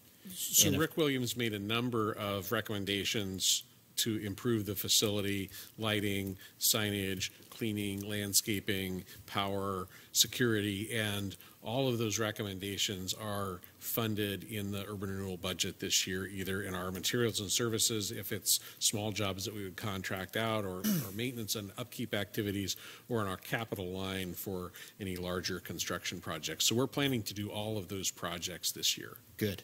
Thank you. Thank you, Alan. Other questions or comments? Well, I have a comment. Go ahead, Sal. The one comment I'd like to make is that I think people need to feel safe working and visiting downtown. I know that we've had testimony from the county employees that they don't feel safe in that parking structure. They're required to park in the parking structure. And I'm very happy that we are moving forward with a plan to make sure that the structure is used as intended. Thank you, Councilor. Other comments or questions? Yeah, Wendy? I'd just like to express my thanks to you guys for having worked so hard to try to keep people safe, even though you didn't have the tools that you needed. And I'm really excited to have you guys did such a great job of really encapsulating, you know, the vision of what kind of behavior and activity we'd like to have in there. So I appreciate your patience with us, and I'm looking forward to seeing what you guys are able to do now that you're having the tools that you need to be able to address it proactively. Thank you. So I'll pass thank that you. to staff. Thank you. Thank you for all your work. Thank you, Councilor. Alan? Mayor, one more thing.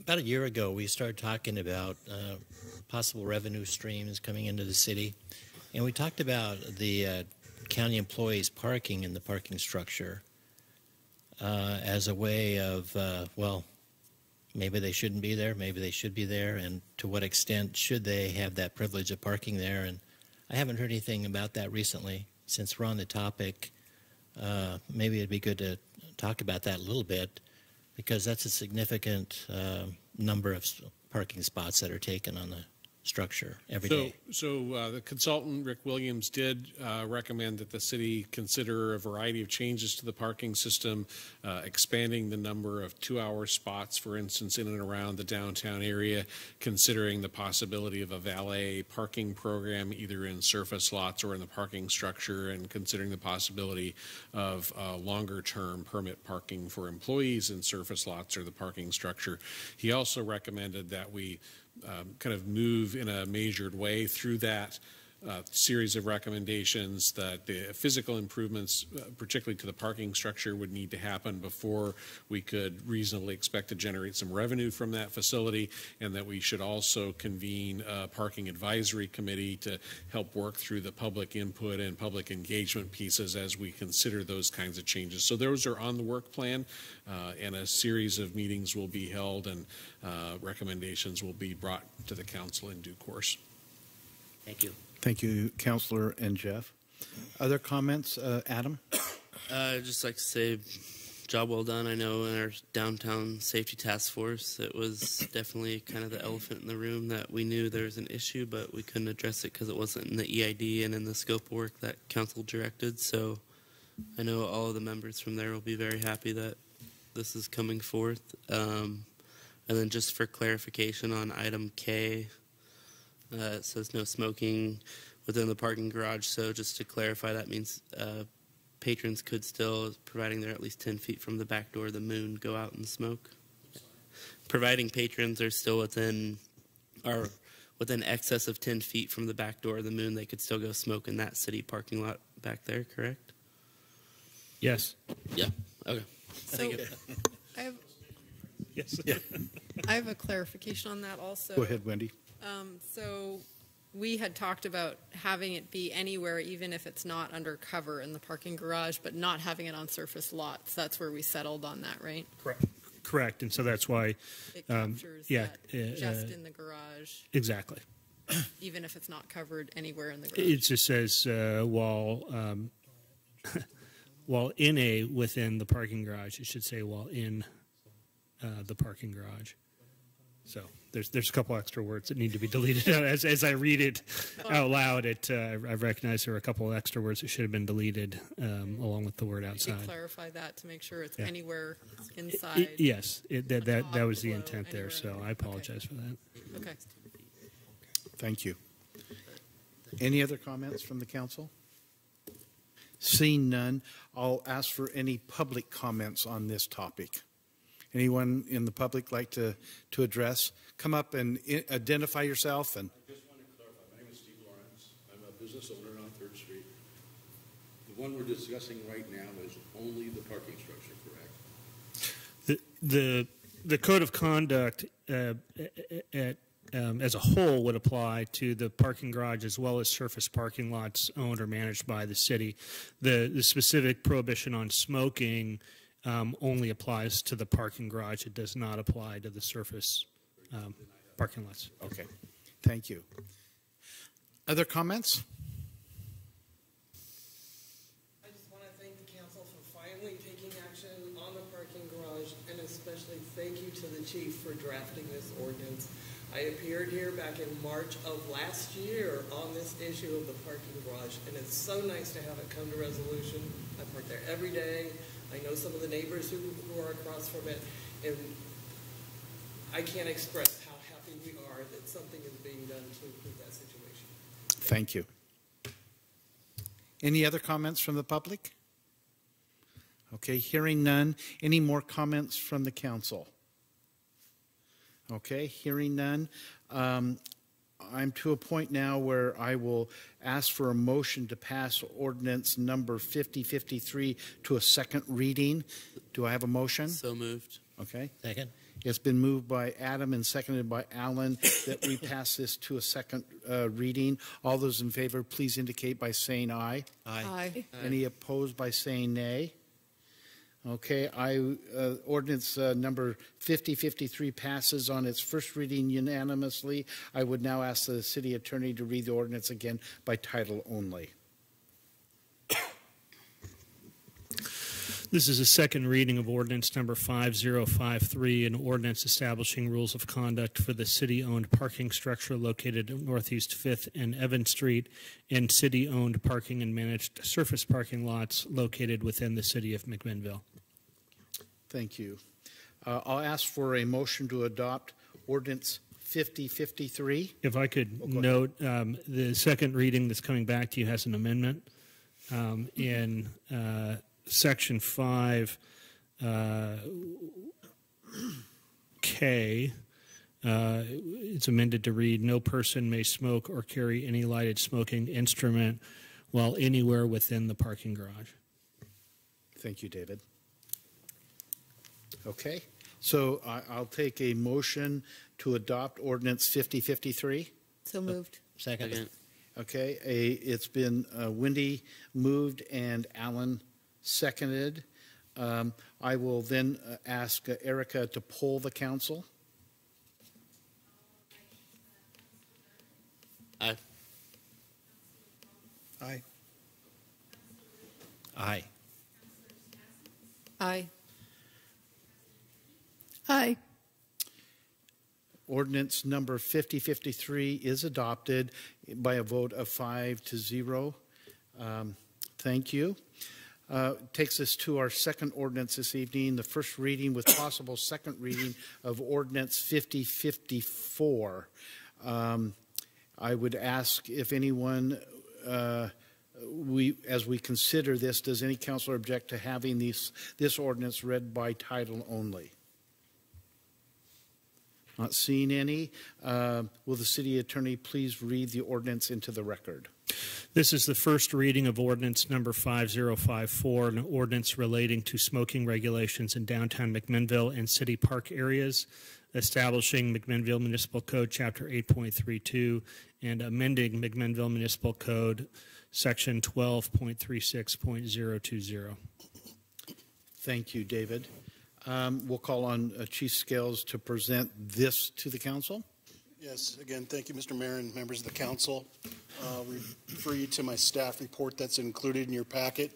On May 22nd, the City Council held a discussion in regards to the smoke-free 3rd Street, which included city parks. This was a recommendation forwarded to the City Council for consideration by the Downtown Safety Task Force, which was appointed by yourselves to address downtown behavioral concerns that had been pervasive in the summer of 2017. The City Council was presented with a draft ordinance entitled Smoking Regulations, which included the adoption of a smoke-free 3rd Street district. The downtown smoke-free district was defined as the area of Northeast 3rd from Adams to Johnson and extending in this draft 25 feet north and south along each intersecting street through the 3rd Street corridor. There were exceptions to the smoke-free district as outlined in ORS. In addition, it provided exceptions to those persons traveling in a motor vehicle through the district. Also included in the presentation of the smoking regulation ordinance was an adoption of Oregon state law which prohibits smoking within 10 feet of places of employment or enclosed areas open to the public, including entrances, exits, windows, and open ventilation intakes that serve an enclosed area and outdoor dining areas. Additionally, it prohibited smoking in city park areas as defined by existing code. Violations of the smoking regulation ordinance would result in a Class D violation as defined by ORS. During the discussion, staff advised we had ongoing discussions with both the McMinnville Downtown Association and the Yamhill County Public Health Department, both of whom support this idea of a smoking regulation ordinance. Council advised they would like to move forward with the proposed draft ordinance, but expressed a desire to increase the distance from intersections from 25 to 50 feet, both north and south of the 3rd Street intersection. City Council also was comfortable in moving forward with an inclusion of all areas defined under McMinnville Municipal Code as city parks to be smoke-free. Staff has continued to meet with the McMinnville Downtown Association, and they are starting the business outreach and will be contacting and have been contacting all affected businesses both in and out of the MDA.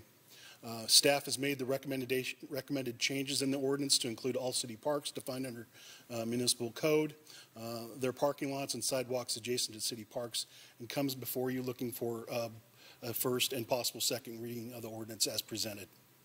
Thank you, Chief. Comments or questions of the Chief from Council? Adam? The 25 or 50 feet, whatever we go with, how does that play out? Like, how long is a block face on a... I believe last meeting it was roughly 200 feet. Is that correct? According to my scientific measurement on Google Earth, each block length is about 200 feet. So this would take it approximately 25%. 50 feet would be about 25% up. By frame of reference, most of the buildings at front on 3rd Street are approximately 100 feet deep.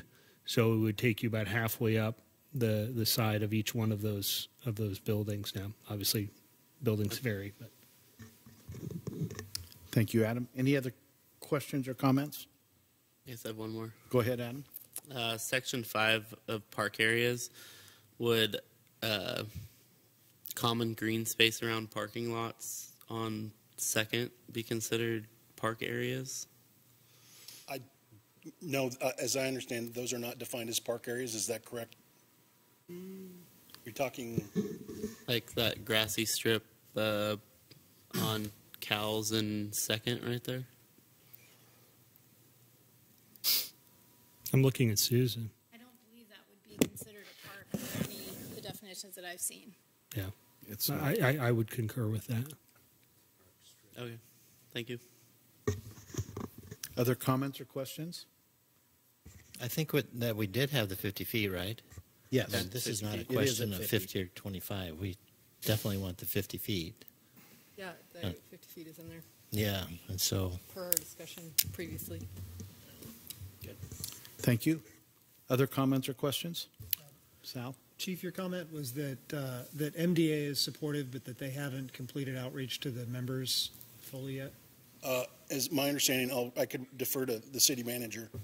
I know he's had I don't know if they've finished outreach, but they have been conducting outreach since shortly after your last council work session. Okay. Okay. Further discussion among council members? I guess Sal? You can go ahead. And then Adam? Please. You can go ahead. Well, I was just going to say that I am in favor of this ordinance as written. However, I would like to give the businesses on 3rd Street time to review this hearing and read about it in the paper and reach their conclusions and give us feedback. So my preference would be to set the second reading at the next meeting to give the public an opportunity to weigh in further. Thank you, Sal. Adam? I was going to say the same thing, so I'd second that. Okay, so let's have a discussion around that. Are you looking for a second reading then at a later date? I personally see no reason for this, but it's up to the rest of the council. Okay. So I'm just going to move down here and see how you read into this. I just had a question for Sal and Adam.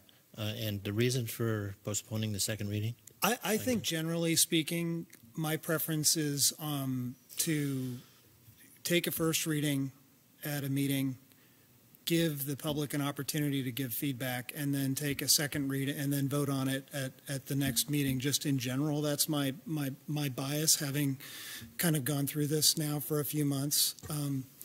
I find that after we have made legislative decisions in this body, I am often taking feedback from people who just heard about it after we made the decision. And so I think that the way that the newspapers work, the way that the KLYC works, people oftentimes the first time they hear about us taking action is after we voted on it. And so I think just generally from a process standpoint, when it comes to legislative matters especially, and probably to the budget as well, going forward, my bias is going to be first reading one meeting, second reading at a future date. And I think that this issue really, although we've discussed it a lot internally and there have been committees discussing it, I'm not sure that it's had the full public conversation, and I'd like to have some more certainty about that. There has been full newspaper articles in the News Register regarding this. This has been going on since, I think, well before December last year. There's been really adequate opportunity for discussion on this. Plus, we're going to take public testimony again tonight before we move it on to a second. But I've said my opinion. Yeah. I think that Kelly and I have different ideas about the adequacy of testimony. Yeah. I think the one thing I'd like to point out is Denise just got up here and said, you know, she talked to us March a year ago. Now we're finally doing something about the parking structure. Although I do agree with you in some situations where things have moved rather rapidly, which is very rare. But it's nice to see government actually take action, too, when, you know, they've gone and done their due diligence. So I just hate to push it out one more week, 2 more weeks, but it's up to the rest of the group. So I'm going to turn to my right and get a sense of what you two feel, because your direction will take us what we're going to do today. So, Jeff, can you answer a question with regards to, can you give for us, I feel like it's been around a lot and that we had the whole safety task force and we have had work sessions, but I'm in my bubble of being involved in government. Can you give us a sense of having the process and what has the public has seen along the way as we've been working on this Sure. to address Sal's concern? So, and I don't know if this addresses the concern or not, I think the arc of this particular action is a little bit different than a lot of actions that come to the council, in that you did convene a task force. They worked for about 3 months on coming up with a series of recommendations. Maybe it was more than that, 4 or 5 months. They were in front of you in March with their recommendations. This was all of this was their highest priority recommendation. You committed at that time to a 60-day window of action. We're now at about 75 days. Mm-hmm. You'd be out around 120 days if you if you have a second reading in June 26th. The original idea was to have this ordinance in place by July 1st. As it stands now, if you take action on a second reading June 26th, then you'll be out almost a full month past that time frame. And that doesn't mean you can't do it. In this particular case, I do think the Downtown Association in particular, while they don't represent 100% of the businesses, do represent a critical mass of the businesses downtown. I think the sense from the MDA in particular is the sooner the better, and the more of the summer that this ordinance is in place, the better. That said, it's clearly up to the council's prerogative in terms of how you engage the public and how you work this process. So I leave it to you to decide whether that there has been enough engagement and input, and however you want to move forward is the way we'll move forward. And one thing I'll say, just my impression, not having been on the task force, but there was a huge emphasis on collecting. I mean, that was the whole collecting surveys, talking to people. When we had the presentation with your results, the public was invited. When we had the work session, it was open to the public. All of that stuff was reported on in the newspaper, and there has been active outreach through the Downtown Association as well through this whole process. Okay. Thank you, Wendy. Alan, what's your lean? I agree with Wendy. I really feel like we should move forward, and that's my feeling, that we should move forward. One of the most common things that my constituents in my ward come up with is the smoking ban downtown. Yeah. So the word is out there, in my opinion, for those who want to hear and be involved. So I'm all for moving forward on the second reading and getting this ordinance in place as quickly as possible. What I'll do at this point is open for public comment, and then we can come back and determine what we want to do. But I'd like to have anyone that would like to address us from the public on this issue come up and come to the mic and state your name and your address for the record. My name is Steve Lawrence. My address is 235 Northeast 3rd Street. We're between Baker and Cowles.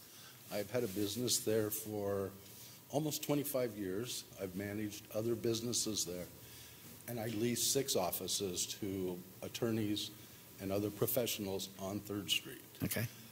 No one has come to me from the MDA, nor from anyone in our building that I'm aware. I don't know where that came from. This was news to me. The way I found out about this is I was talking to a police officer downtown, and he was telling me this issue is before the council. I didn't read it in the paper. I didn't hear it from anyone else. This is 2 weeks ago was the first time I had heard it, and so I wanted to make a point to be here. Basically, I had to kind of chuckle when we said the Pledge of Allegiance. It seems to be liberty and justice for everyone except smokers. So we're not a class, but I don't feel it's fair. Most of the smokers that I know, we do not loiter. We are inside of a business, typically a tavern or a bar. We'll go outside to smoke. We used to smoke inside. We can't do that anymore, so they chased us outside. And we're very courteous. When people come down the street, especially with children, we'll walk out into the street so that our smoke is not bothering other people. That's been my experience. I can't speak for everybody, and I'm sure Chief Scales has more important things to be doing than cigarette patrol. I'm an investigator, a paralegal. I've been a trial assistant for 24 years here. I've always been on 3rd Street. I was a member of the Downtown Association Parking Committee about 20 years ago. Mm-hmm.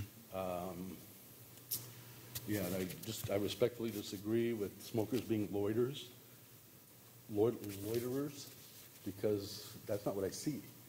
People don't just go out to smoke. They don't just stand up there for an hour and do that.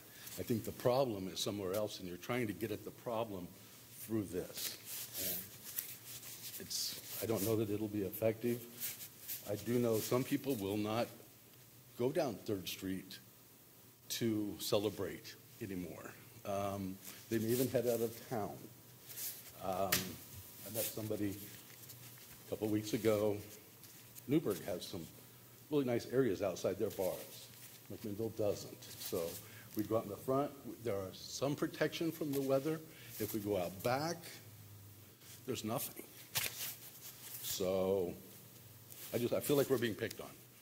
And I do understand that's one of the hot topics today is smoking. The only time I've not been able to stand on 3rd Street because of the odors was during Drag the Gut. It was fuel and emissions you could smell so bad. I had to go off of 3rd Street. Mm-hmm. I never had that with people smoking, and I did quit for a couple of years. But and that's all I have. I think there's a significant amount of business out there that you have not heard from along 3rd Street that could possibly affect their business. So that's all I have. Thank you for your comments. Thank you very much. Mm-hmm. Any other public comment?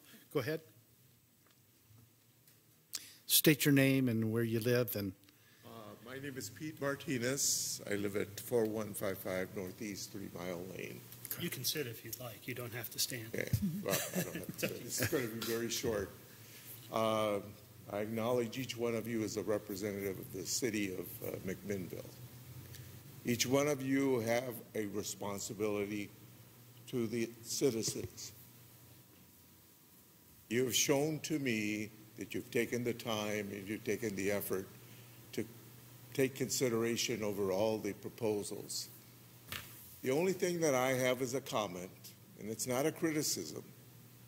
It's merely an observation, and I haven't come to regular meetings, although I've read the paper articles, and I see the progress that you've made, all of you.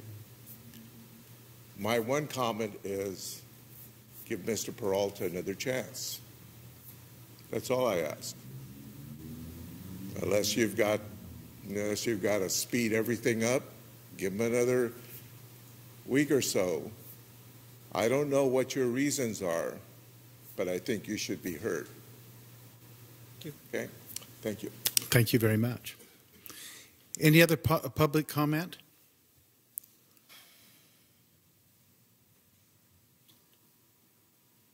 Welcome out here. Hello, Arturo Vargas, and I live in 2245 Elm Street, and I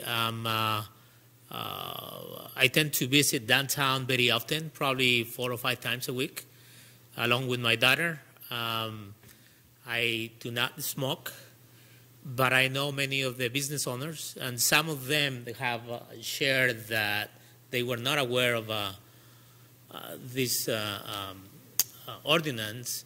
So I feel very strong that they need to hear and be familiar of the repercussions of implementing this ordinance. And again, I know and I understand the secondhand smoke is very disturbing walking downtown and smelling the smoke. But definitely we have an obligation for our downtown business to understand and be familiar about this ordinance. So I will suggest to hold the vote for another week. Thank you. Thank you, Artur. Any other public comment? Go ahead, Mike. Michael Wells, 118 Northeast 9th. I just want to say that I attended Portland Community College and worked there for a number of years as well, and they instituted a smoking ban, and the difference is night and day. The health benefits are wonderful, and it is absolutely fantastic. So the people in my social circles have heard of this, and so I believe that the word has gotten out, but it's up to you. Okay, thank you. Thank you, Michael. Any other public comment? Seeing none, then we'll bring this back to the council. And again, we can have discussion, or I can just kind of get a read from each of you where we want to go. Adam? To respond to just what we were talking about how long it's been involved in the Downtown Safety Task Force and being on that committee and how it came about in that committee and the effects it's had on the downtown district in Ashland and how positive it's been. It's my wish to push it out to the next reading. It isn't to not pass the ordinance. I am in support of the ordinance, and I do believe the effect that it can have. Mm-hmm. I just haven't felt that the businesses have been engaged to the level that they could be. And until an article is singled out or something singled out that it's going to be a smoking ban on 3rd Street, which was published in the last paper, it doesn't really catch anybody's attention. And so I don't see any harm in pushing it out. I see that we could have a lot more pushback from passing it tonight. Thank you, Adam. There's definitely the data that says there probably is overwhelming support for it. I mean, we did the survey in the Downtown Safety Task Force. The MDA did some outreach, 5-7 years ago. I think they had majority support with that then. So I think the data is there to say, yeah, we could just pass it tonight. But I also think that we should be inclusive of the entire business community and not just some hand-picked numbers by 1 or 2 days outreach by the MDA and give them ample time to respond. Thank you for your input. Other comments? Sal? I genuinely think that although the city staff and the council makes a good faith effort to reach out to people and to make people aware of what we're doing, I agree with Adam. Our reach is not as broad as we assume. Mm-hmm. And until these matters get reported on in the press and people have an opportunity to read them, and oftentimes that doesn't happen until we've had a meeting like this, people are unaware. I mean, we had a gentleman here who represented his business and 6 other tenants on 3rd Street who had no idea about this.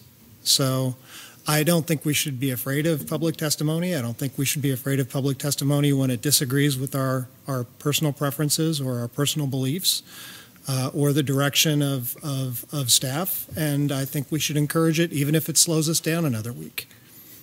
And I think we should be doing more of that, not less. Thank you, Sal. Alan? Mayor, I do have an opinion on it. I think after hearing the 3 testimonies that were given, and out of respect for Sal Peralta, I would recommend that we do postpone it at a later date for the second reading. Okay. Thank you. I would agree. I mean, it concerns me that a number of the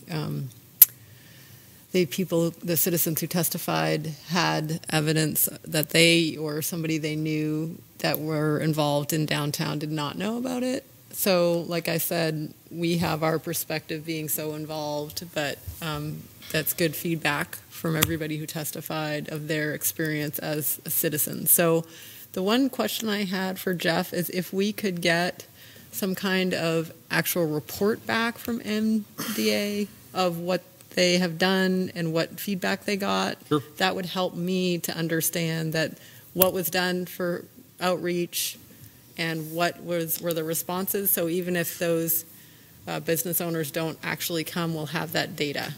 We'll ask for that at the next council meeting. Okay, so I would be... For whenever you decide the second reading to be. Right. Before the second reading, maybe we can have that as part of our discussion so we can have the actual feedback they're receiving. Okay. Adam? I guess my other question would be, typically an ordinance takes 30 days to enact, but since it's a public health, could there be an emergency clause for that and it's enacted in 10 days or overnight, however we've done on a couple other things we've passed over the years?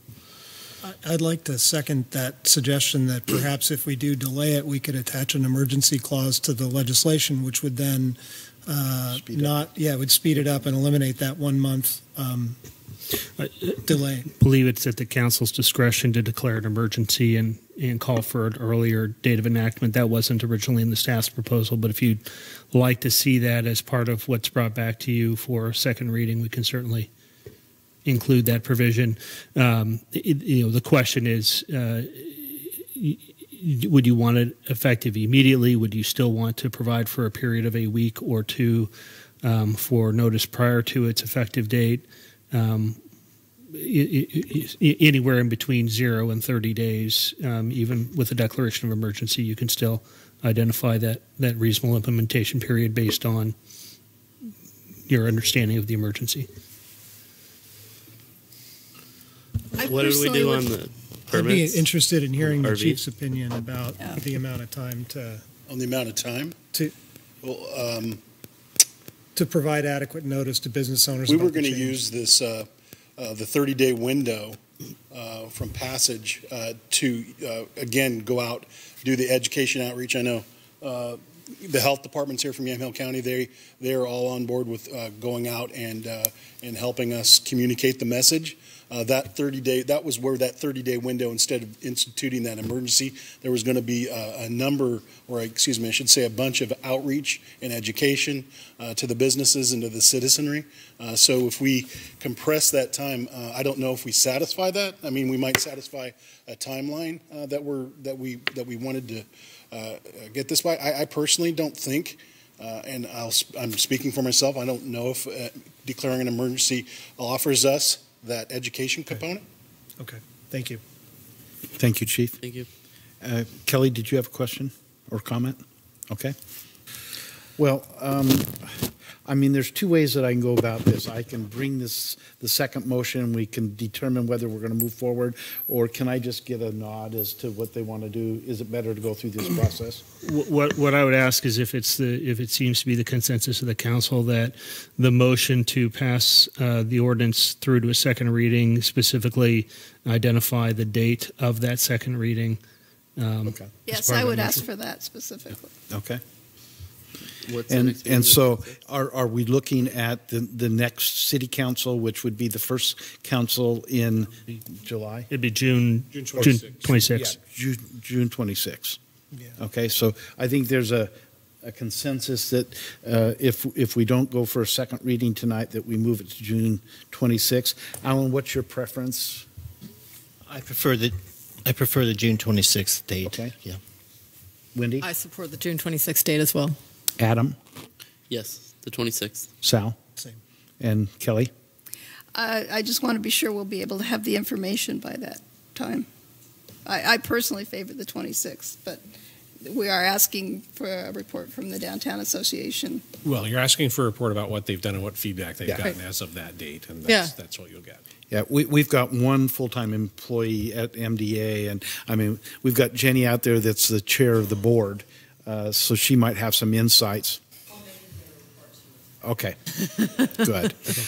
So go ahead. So then, Mr. Mayor, I would suggest that you would be asking for a motion to pass ordinance number 5054 to a second reading on June 26th, 2018.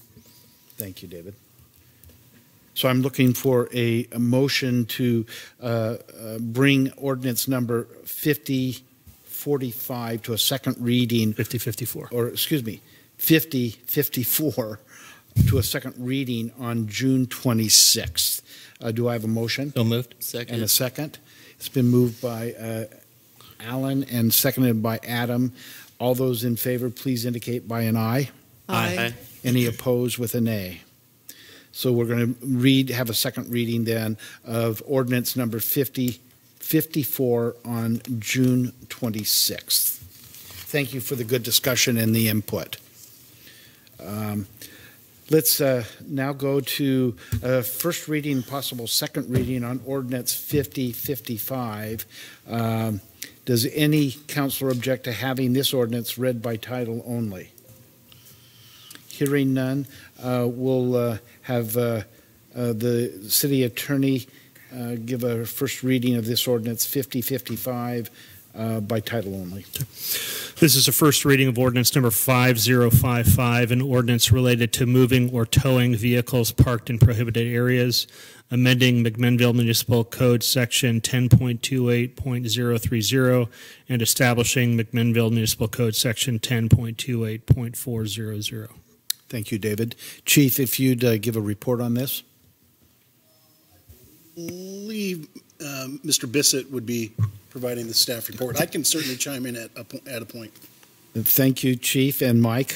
Sure. Thank you, Mayor, members of the council. And I will reflect that this has been a team effort between the city attorney's office, the members of the police department, and engineering staff to address an issue that we have with a gap in the current parking ordinance. We have the ability to cite folks that are parked in the way of construction projects, but that really doesn't address the fact that we need to get a car out of the way of an expensive paving or utility project.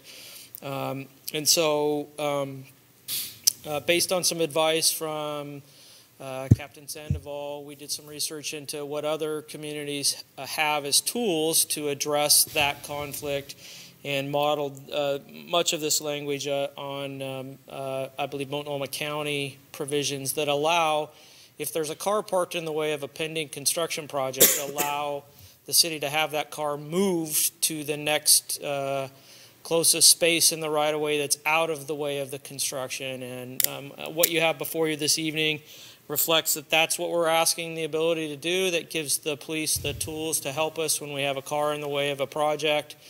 Under those provisions where it's an expensive city project that we're trying to keep moving, the city would pay the towing company to move the car, but currently there aren't any tools to help us address that issue. Sort of in contrast with the previous discussion you just had on the smoking ordinance, we are asking for an emergency. We have paving projects that are happening this week. We've had a significant amount of city engineering staff and police department staff trying to find ownership and get cars out of the way of paving projects already this week. And so we're asking for this to go into effect immediately so that we have that additional tool to address the problem. And I defer certainly to Chief Scales and to City Attorney Kosh on their input regarding this proposal that's before you. Thank you, Mike. Chief or David, any further comments? I'd concur with Mr. Bissett in that we do not have a way to move cars out of the, and we spend, besides Mike's staff, there's a tremendous amount of time and energy that goes into locating those vehicles, even though the city street staff have posted these well in advance of the projects. We just don't have the ability to get them to move, and it does cripple their projects that are extremely expensive. So this would definitely be, I would concur, an emergency. We were having staff the last couple days scrambling to find owners, etc. So I would concur with Mike's assessment. Thank you, Chief. David? I would add that while we were opening up these sections, we took the opportunity to slip a couple of other things in there. So I would note those as well. We do clarify that the city manager does indeed have authority or their designee to impose temporary prohibitions on parking in certain areas, as well as permanent prohibitions. It's implied in other sections of the code, but we decided that out of an abundance of legal caution, we would make that explicit. And then we did also add in, it's not just related to temporary prohibitions for street or utility maintenance, repair, or rehabilitation purposes, but there are times when parking along a street needs to be temporarily prohibited because of private construction projects occurring in buildings adjacent to the right of way, and that vehicles may need to be moved out of the way, as well as when we close streets or areas for public events. An example may be the farmers market, where we've closed an area to the parking lot for parking, or along the section of cows between 1st and 2nd Street, so that vendors can set up, and if somebody is illegally parked in that area, it can ruin somebody's whole day. So we want the ability, where we've posted at least 24 hours notice, the ability to tow. I do know that it's Mike's preference on the construction projects that we simply move the vehicles out of the way. If we're moving the vehicles out of the way, the city will bear the cost of that. Of the tow, the vehicle will be cited, so there will be some recoupment of costs. But generally speaking, when you're talking about a couple $100 to move a vehicle in the face of a $10 tens of thousands of dollars of delay cost per day, it's a no-brainer for us to have that tool and the flexibility to do that. Even if, for example, we didn't get the sign posted in time or vandals came in the middle of the night and removed the no parking signs, we still want to be able to move a vehicle along. Yeah, our construction contracts actually have a 7-day notice provision where the contractor posts well in advance that the work is coming. We put door hangers out to give neighbors notice that we'll be in the area the following week to pave or to slurry seal or to build a sewer line. And so we do our best to give people plenty of notice, and there's just always a handful that the car is parked right in the way the day of the work. So. Well, thank you for that additional clarification, all three of you. That's been helpful. We'll open this up now for council discussion. Any questions, Alan? I had one from Mr. Bissett. So I had my first one answered. That was making sure that it was properly posted prior to. And also, I know we've got a lot of these construction projects in town because of the bond passage and the transportation bond going on right now.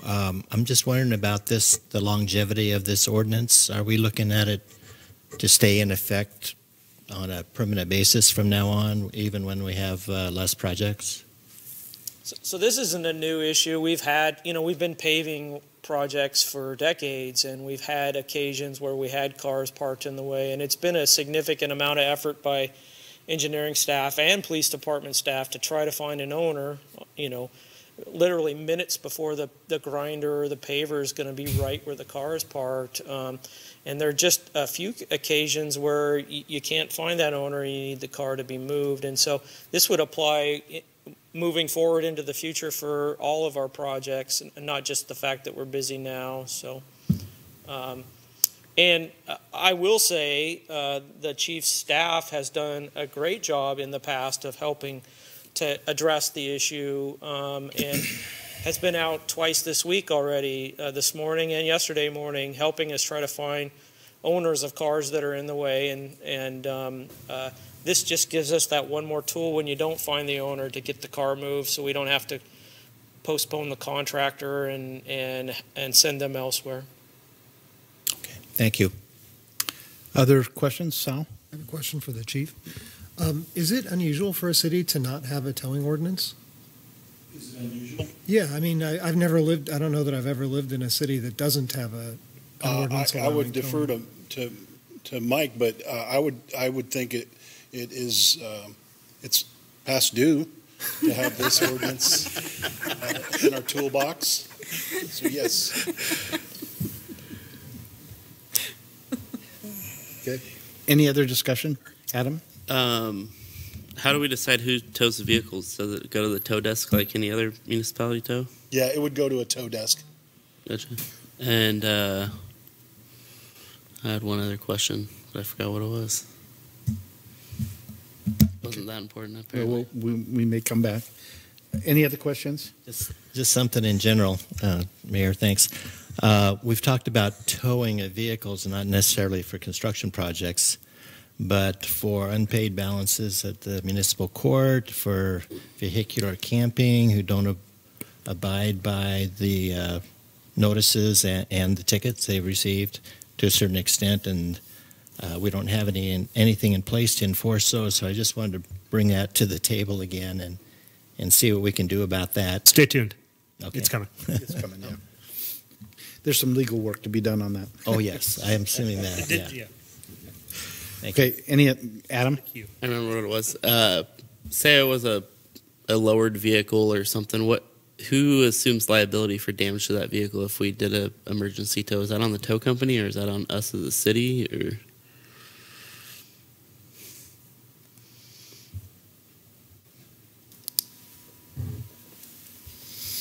I'll talk to you after the meeting. Sounds good. Okay, any further discussion?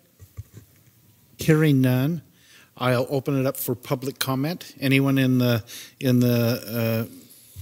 here this evening that would like to approach the council on this issue of this ordinance? Seeing none, then I'll come back to council. Any further discussion? Hearing none, I will ask for a motion to pass ordinance number 5055 to a second reading. I so move. Second. It's been moved by Kelly and seconded by Alan. All those that would like to see this move on to a second reading, please signify by saying aye. Aye. Aye. Any opposed by saying nay? Okay.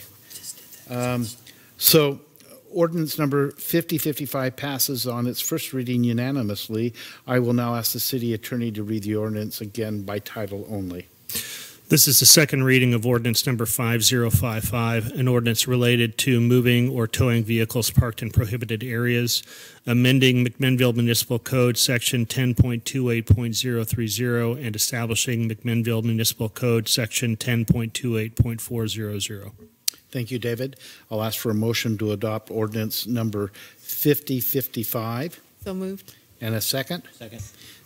Second. Wendy has moved and Alan has seconded. We will call on Erica to poll the council. Aye. Aye. Aye. Aye. Aye. Ordinance number 5055 is adopted by a vote of 5-0. That takes us to advice and informational items. So we'll take reports from councilors on committee and board assignments. Alan, we'll start with you.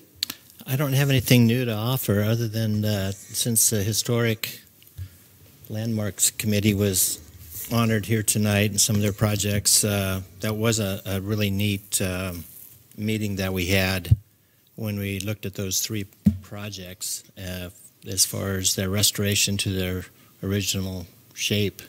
It was really good, very informational, and hoping that the city could move forward and more citizens being interested in doing that, because we do have a lot of historical buildings in town that could use some help, tender loving care. So that's about it for me. Thank you, Alan. Wendy? We had a really cool Urban Renewal Advisory Committee meeting where we got to see a presentation by the couple that purchased the Huber Reese building, and got to see their presentation. We did formulate a task force that's going to be looking at putting together a program or potentially a package loan deal and what the parameters would look like to look at for that building, similar to what we did for the Atticus. And so it was very interesting. It seems like it's going to be a great addition to the city. And so that was great. And then we took up most of the meeting, and then we just had a few updates after that. But it was an excellent meeting, and we're excited you guys will be seeing it, but we're excited that that's something that's going to be happening here in MAC. Absolutely. Thank you. Adam? Our May YCOM meeting was canceled, so we'll meet this Thursday at 3 p.m. downstairs and adopt the budget for this next fiscal year with our 3% increase. 3%. Thank you, Adam. Sal? There is a citywide neighborhood watch meeting at the police training room on the 14th from 7 to 8:30 p.m. Thank you, Chief, to you and your staff for helping to facilitate that. And Kelly? The only thing that's coming to mind at the moment is an RV camping meeting that we had today at 1 o'clock. Some really good discussion on the possibility of Champion Team maybe doing kind of like a, how would you phrase it? Managing a program. Managing the program, but, kind of as a pilot program, at least initially, to see how it goes for them. So good discussion. Looks like we might get something put together soon. Great. Just a couple of things that we had a landscape review meeting on Monday. It was kind of an emergency meeting where we looked at the landscape for the new Baker Creek project and the phase 1 of that. And we had sent the developer back to revise their landscaping plan and making sure that if there was conflict with water and light and some of the other utilities, that they brought that back, and we approved that. So the landscape piece for that phase one at Baker Creek subdivision is moving forward. Also had an opportunity to be involved with the MWAC, or the Mid-Valley Transportation Group in Salem, representing Highway 99 and 18. Mayor Andrews is the designee, and I'm the alternate, and so just had an opportunity to listen to conversations about state highways and throughout Polk, Marion, and Yamhill County. Again, we have some opportunities that might be coming our way that Mike and I talked a little bit about, and we're seen as within that group as a community that's really using our dollars effectively and doing some good things from that perspective. We'll go around to department heads. Chief? Susan? Marcia? Mike?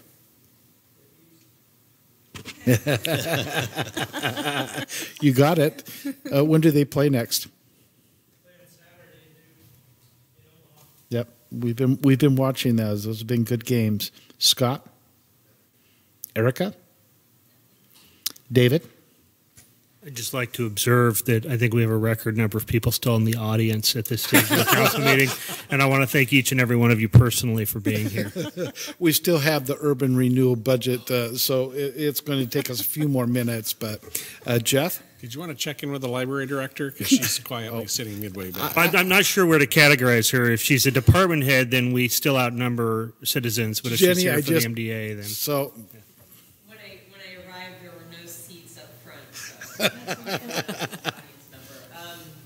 Thank you. I didn't get a chance to thank you for requesting the proposal for the additional hours, and it's a wonderful thing to bring back to the community after a number of years with lesser hours. So thank you for that. And I will say that the library is going to be closed from June 22nd to 26th for this long-awaited elevator modernization project.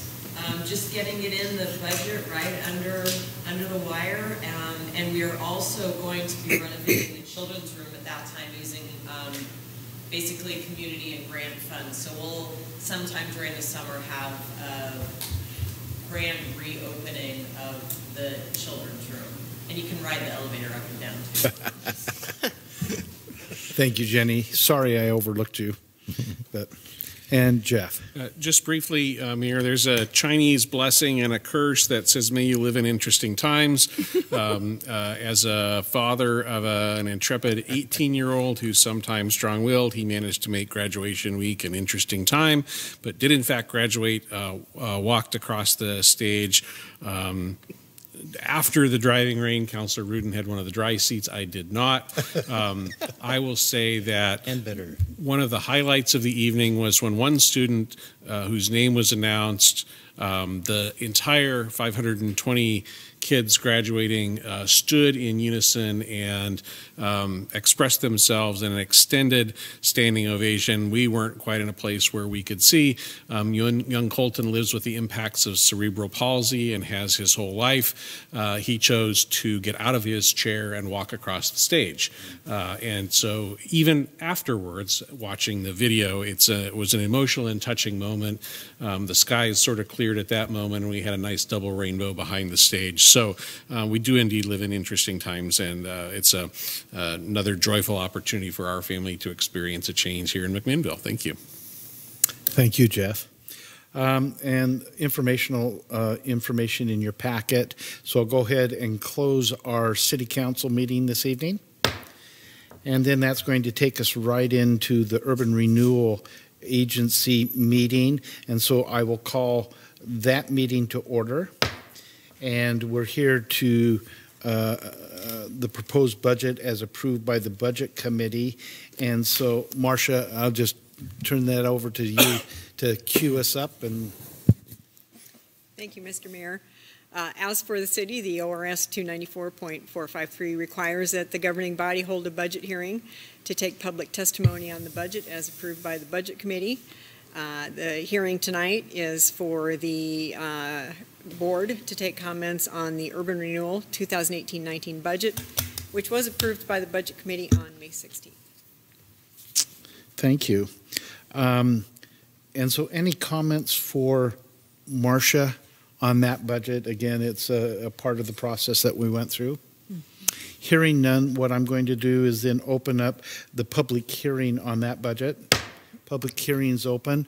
Anyone in the audience like to address the council on the urban renewal budget, understanding that we are the urban renewal board also, and that's what the roles that we're doing. Seeing no hands, I'll call one more time. If not, I'll go ahead and close our public hearing. And we will adjourn our meeting of the Urban Renewal Board. And so we'll close, and it's 9:34. Way to go. Good job, Mayor. Thank you.